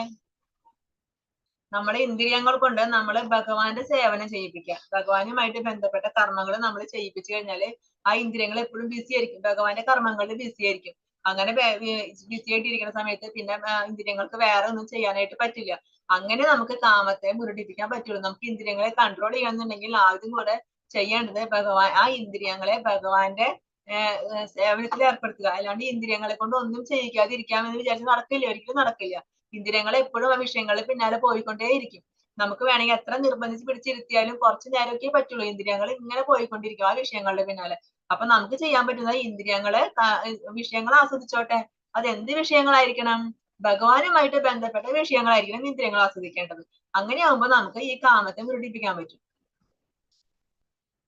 ഇന്ദ്രിയാണി പരാണ്യാഹു ഇന്ദ്രിയേഭ്യ പരം മനഃ മനസസ്തു പരാ ബുദ്ധിർ യോ ബുദ്ധേ പരതസ്തു സഹ. ജഡപദാർത്ഥങ്ങളെക്കാൾ ഉത്കൃഷ്ടമാണ് കർമ്മേന്ദ്രിയങ്ങൾ. മനസ്സ് ഇന്ദ്രിയങ്ങളെക്കാൾ ശ്രേഷ്ഠമാണ്. ബുദ്ധി മനസ്സിനെയും കടന്നു നിൽക്കുന്നു. ആത്മാവ് ബുദ്ധിയേക്കാൾ ഉന്നതനാണ്. അപ്പൊ ഏറ്റവും ഉന്നതമായത് എന്താണ്? ജീവാത്മാവ്, ആത്മാവാണ്. ശരീരം, ജഡപദാർത്ഥം എന്ന് പറയുന്നത് എന്താണ്? നമ്മുടെ ഈ ശരീരം, ഈ ഭൗതിക ശരീരം. ഈ പഞ്ചഭൂതങ്ങൾ കൊണ്ട് നിർമ്മിതമായ ശാശ്വതമല്ലാത്ത ഈ നശിച്ചു പോകുന്ന ഈ ശരീരമാണ് ഈ ജഡപദാർത്ഥം എന്ന് പറയുന്നത്. ആ ജഡപദാർത്ഥമായ ഈ ശരീരത്തെക്കാൾ ഉത്കൃഷ്ടമാണ് എന്ത്? നമ്മുടെ ഇന്ദ്രിയങ്ങള്. ആ ഇന്ദ്രിയങ്ങൾ, നമ്മുടെ കർമ്മേന്ദ്രിയങ്ങൾ. ആ കർമ്മേന്ദ്രിയങ്ങളെക്കാൾ ഉത്കൃഷ്ടമാണ് എന്ത്? മനസ്സ്. ഇനി മനസ്സിനേക്കാൾ ഉത്കൃഷ്ടമാണ് ബുദ്ധി. ബുദ്ധിയേക്കാൾ ഉത്കൃഷ്ടമാണ് ആത്മാവ്. അപ്പൊ ഏറ്റവും ഉത്കൃഷ്ടമായത് എന്താണ്? ഏറ്റവും ശ്രേഷ്ഠമായത് നമ്മുടെ ആത്മാവാണ്, ജീവാത്മാവാണ് ഏറ്റവും ശ്രേഷ്ഠമായത്. ബാക്കിയെല്ലാം അതിന്റെ നിയന്ത്രണത്തിലാണ്. ഈ ജീവാത്മാവിന്റെ കൺട്രോളിലാണ് ബാക്കി വരുന്ന ബുദ്ധി, മനസ്സ്, ഇന്ദ്രിയങ്ങൾ എല്ലാം ഈ ജീവാത്മാവിന്റെ കൺട്രോളിലാണ്. അപ്പൊ നമുക്ക് എന്ത് ചെയ്യണം? നമ്മള് ഈ ആത്മാവിനെ ഭഗവാനുമായിട്ട് സമ്പർക്കത്തിൽ കൊണ്ടുവരണം. ഈ ആത്മാവ് ഭഗവാന്റെ അംശമാണ്. അപ്പൊ ആത്മാവിന് എന്താ ഇഷ്ടം? ആത്മാവിന് ഇഷ്ടം എപ്പോഴും ഭഗവാനുമായിട്ട് ബന്ധപ്പെട്ട കാര്യങ്ങൾ ചെയ്യാനാണ്. അപ്പൊ നമ്മൾ ആ ആത്മാവിനെ ഭഗവാനുമായിട്ട് ബന്ധപ്പെട്ട കാര്യങ്ങളിലേക്ക് കൊണ്ടുവരണം. അങ്ങനെ അതിന്റെ നിയന്ത്രണത്തിലുള്ള, അപ്പൊ ഈ ആത്മാവിന്റെ നിയന്ത്രണത്തിലാണ് എന്ത്? ബുദ്ധി, മനസ്സ്, ഇന്ദ്രിയങ്ങളൊക്കെ അല്ലെ? അപ്പൊ ആത്മാവ് ഓട്ടോമാറ്റിക് ആയിട്ട് എല്ലാ വിഷയങ്ങളും വിട്ടു ആ ഭഗവാനുമായിട്ട് ബന്ധപ്പെട്ട കാര്യങ്ങളാണ് ചെയ്യുന്നതെന്നുണ്ടെങ്കിൽ ആ ഓട്ടോമാറ്റിക് ആയിട്ട് ബാക്കിയുള്ള മനസ്സും ഇന്ദ്രിയങ്ങളും ബുദ്ധിയും എല്ലാം ആത്മാവിന്റെ കീഴെയാണ്. ആത്മാവ് എന്താണോ ചെയ്യുന്നത് അതനുസരിക്കും. അപ്പൊ ആത്മാവ് ഭഗവാന്റെ സേവനത്തിൽ ഏർപ്പെടുമ്പോ ബുദ്ധി ആത്മീയമാകും. ബുദ്ധിയിൽ പിന്നെ ഭൗതികമായി ഇതൊന്നും ഉണ്ടാവില്ല. ബുദ്ധി ആത്മീയമാകും. ബുദ്ധി ആത്മീയമാകുമ്പോ എന്താവും? മനസ്സില് ആത്മീയമായ വിഷയങ്ങൾ മാത്രമേ വരുള്ളൂ. അപ്പൊ മനസ്സും ആത്മീയമായി. അങ്ങനെ മനസ്സിൽ ഭഗവാനെ കുറിച്ചുള്ള ചിന്തകൾ വരും. അങ്ങനെ മനസ്സിൽ എപ്പോഴും ഭഗവത് സേവനത്തെ കുറിച്ചുള്ള ചിന്തയായിരിക്കുമ്പോ എന്താവും? ആ ഇന്ദ്രിയങ്ങൾ പിന്നെ വേറെ വിഷയങ്ങളിൽ പോവില്ല. ആ ഇന്ദ്രിയങ്ങൾ പിന്നെ ഭഗവാനുമായുള്ള സേവനങ്ങൾ മാത്രമേ ചെയ്യുള്ളൂ. അപ്പൊ അതുകൊണ്ട് നമ്മൾ ഏറ്റവും ഉത്കൃഷ്ടമായത് ആ ആത്മാവാണ്. ആ ആത്മാവിനെ ഭഗവാനുമായിട്ട് ബന്ധപ്പെടുത്താൻ നമ്മൾ ശ്രമിച്ചു കഴിഞ്ഞാൽ ആ ആത്മാവിന്റെ കൺട്രോളിലുള്ള ഈ മനസ്സ്, ബുദ്ധി, ഇന്ദ്രിയങ്ങള് ഇതെല്ലാം ഓട്ടോമാറ്റിക് ആയിട്ട് അതിന്റെ പിന്നാലെ വരും. ആത്മാവ് എന്താണോ ചെയ്യുന്നത്, ആത്മാവിന് എന്താണോ ആവശ്യം, അതിനനുസരിച്ചിട്ട് അവരെല്ലാം ആത്മീയമാവുന്നാണ് പറയുന്നത്. അപ്പൊ നമ്മൾ എന്ത് ചെയ്യണം? നമ്മുടെ ബുദ്ധി ഉപയോഗിച്ചിട്ട് ആ ഭഗവാനെ കുറിച്ച് മനസ്സിലാക്കുക. ഭഗവാന്റെ ആത്മാവിന്റെ സ്വരൂപത്തെ നമ്മൾ മനസ്സിലാക്കുക. നമ്മുടെ സ്വരൂപം എന്താണ്? നമ്മൾ സച്ചിദാനന്ദ സ്വരൂപമാണ് അല്ലെ? ഭഗവാൻ പരമാത്മാവാണ്. ആ പരമാത്മാവിന്റെ അംശമാണ് നമ്മളെല്ലാ ജീവാത്മാവും. ആ പരമാത്മാവിന്റെ എല്ലാ ഗുണങ്ങളും എല്ലാ ക്വാളിറ്റീസും നമുക്കുണ്ട്. പക്ഷെ എന്താ വ്യത്യാസം? ഭഗവാൻ വിഭു ആണെങ്കിൽ നമ്മൾ അണുവാണ്. ചെറിയൊരു വ്യത്യാസം. ഭഗവാൻ ഒരു കടലാണെങ്കിൽ ആ കടലിലുള്ള ഒരു തുള്ളി ജലമാണ് നമ്മളുടെ. ആ കടൽ ജലത്തിലുള്ള ആ എല്ലാ ക്വാളിറ്റീസും, ആ വെള്ളത്തിന്റെ എല്ലാ ഗുണങ്ങളും ആ ഒരു തുള്ളി ജലത്തിലുണ്ട്. അതുപോലെ ഭഗവാന്റെ ഗുണങ്ങളൊക്കെ നമുക്കുണ്ട്. അപ്പൊ നമ്മൾ എന്ത് ചെയ്യണം? നമ്മളെ ബുദ്ധി ഉപയോഗിച്ചിട്ട് നമ്മുടെ സ്വരൂപത്തെ, ആ ജീവാത്മാവിന്റെ സ്വരൂപത്തെ നമ്മൾ മനസ്സിലാക്കുക. എന്നിട്ട് നമ്മൾ മനസ്സിൽ ഉറപ്പിക്കുക ഭഗവാനെ മനസ്സിൽ ഉറപ്പിക്കുക. നമ്മൾ അതിനനുസരിച്ച് കർമ്മങ്ങൾ ചെയ്യുക. നമ്മുടെ ബുദ്ധി ആത്മീയമാകും. ബുദ്ധിക്ക് അനുസരിച്ച് നമ്മുടെ മനസ്സിൽ ഭഗവത് ചിന്തകൾ വരും. മനസ്സിൽ ഭഗവത് ചിന്തകൾ വരുമ്പോ ഇന്ദ്രിയങ്ങള് ആ ഭഗവാനുമായിട്ട് ബന്ധപ്പെട്ട കാര്യങ്ങൾ മാത്രം ചെയ്യും. പിന്നെ ഇന്ദ്രിയങ്ങൾ വേറെ വിഷയങ്ങളിലേക്ക് പോവില്ല. ഏത് വിഷയത്തിലേക്കാ പോവുക? ആത്മീയമായ വിഷയങ്ങളിലേക്ക് മാത്രമേ ഇന്ദ്രിയങ്ങൾ പോവുള്ളൂ. ഇന്ദ്രിയങ്ങൾ കൊണ്ട് ശരിക്കും ഭഗവാന്റെ സേവനാണ് ചെയ്യിക്കേണ്ടത്. സർവഭാതി നിർമുക്തം തത്പരത്വേന നിർമ്മലം ഋഷികേശ സേവന ഭക്തി രുച്യതേ. എന്താണ് ഭക്തി എന്ന് പറയുന്നത്? ഋഷികേശ സേവനം. നമ്മുടെ ഇന്ദ്രിയങ്ങള്, ആ ഇന്ദ്രിയങ്ങൾ കൊണ്ട് നമ്മൾ ആരെ സേവിക്കണം? ഋഷികേശനെ, ആ ഇന്ദ്രിയങ്ങളുടെ നാഥനായ ഋഷികേശൻ ആരാണ്? ഭഗവാൻ ശ്രീകൃഷ്ണൻ. അപ്പൊ നമ്മുടെ ഇന്ദ്രിയങ്ങൾ കൊണ്ട് നമ്മൾ ഭഗവാൻ ശ്രീകൃഷ്ണനെ ആരാധിക്കണം. അതിനെയാണ് ഭക്തി എന്ന് പറയുന്നത്. അങ്ങനെ ഭൗതികമായ നമ്മുടെ ഇന്ദ്രിയങ്ങൾക്കും ഭൗതികമായ നമ്മുടെ മനസ്സിനും ബുദ്ധിക്കും അതീതനാണ് നമ്മളെ ആ ജീവാത്മാവ് ആത്മീയമാണ്. മനസ്സും ബുദ്ധിയും ഇന്ദ്രിയങ്ങളൊക്കെ ഭൗതികമാണ്. പക്ഷെ ആത്മാവ് ഭൗതികമല്ല. ആത്മാവ് ആത്മീയമാണ്. ആ ആത്മീയ സത്യമാണ്. അപ്പൊ അതിനേക്കാളൊക്കെ ആത്മീയനാണ് ഞാൻ, അതീതനാണ് ഞാൻ, ഇതിനെല്ലാം ഈ മനസ്സിനും ബുദ്ധിക്കും ഇന്ദ്രിയങ്ങൾക്കും അതീതനാണ് എന്ന് ആ ആത്മാവ് തിരിച്ചറിഞ്ഞിട്ട് അങ്ങനെ നമ്മൾ എന്ത് ചെയ്യണം? ആ ഭഗവാനുമായിട്ട് ബന്ധപ്പെടുത്തണം ആ ആത്മാവിനെ. അങ്ങനെ നമുക്ക് ഇന്ദ്രിയങ്ങളെയൊക്കെ നിയന്ത്രിക്കാം. അപ്പൊ നമ്മുടെ ആ ഇന്ദ്രിയങ്ങളെ കൺട്രോൾ ചെയ്ത് കഴിഞ്ഞാൽ ആ കാമം മുരടിക്കും. കാമമാണ് ഏറ്റവും വലിയ ശത്രു. കാമം മുരടിച്ചു കഴിഞ്ഞാൽ പിന്നെ നമുക്ക് എളുപ്പമായി, നമുക്ക് ഭഗവാനിലേക്ക് എത്താനായിട്ട് എളുപ്പമായി. ഹരേ കൃഷ്ണ കൃഷ്ണ കൃഷ്ണ ഹരേ ഹരേ, ഹരേ രാമ രാമ രാമ ഹരേ ഹരേ.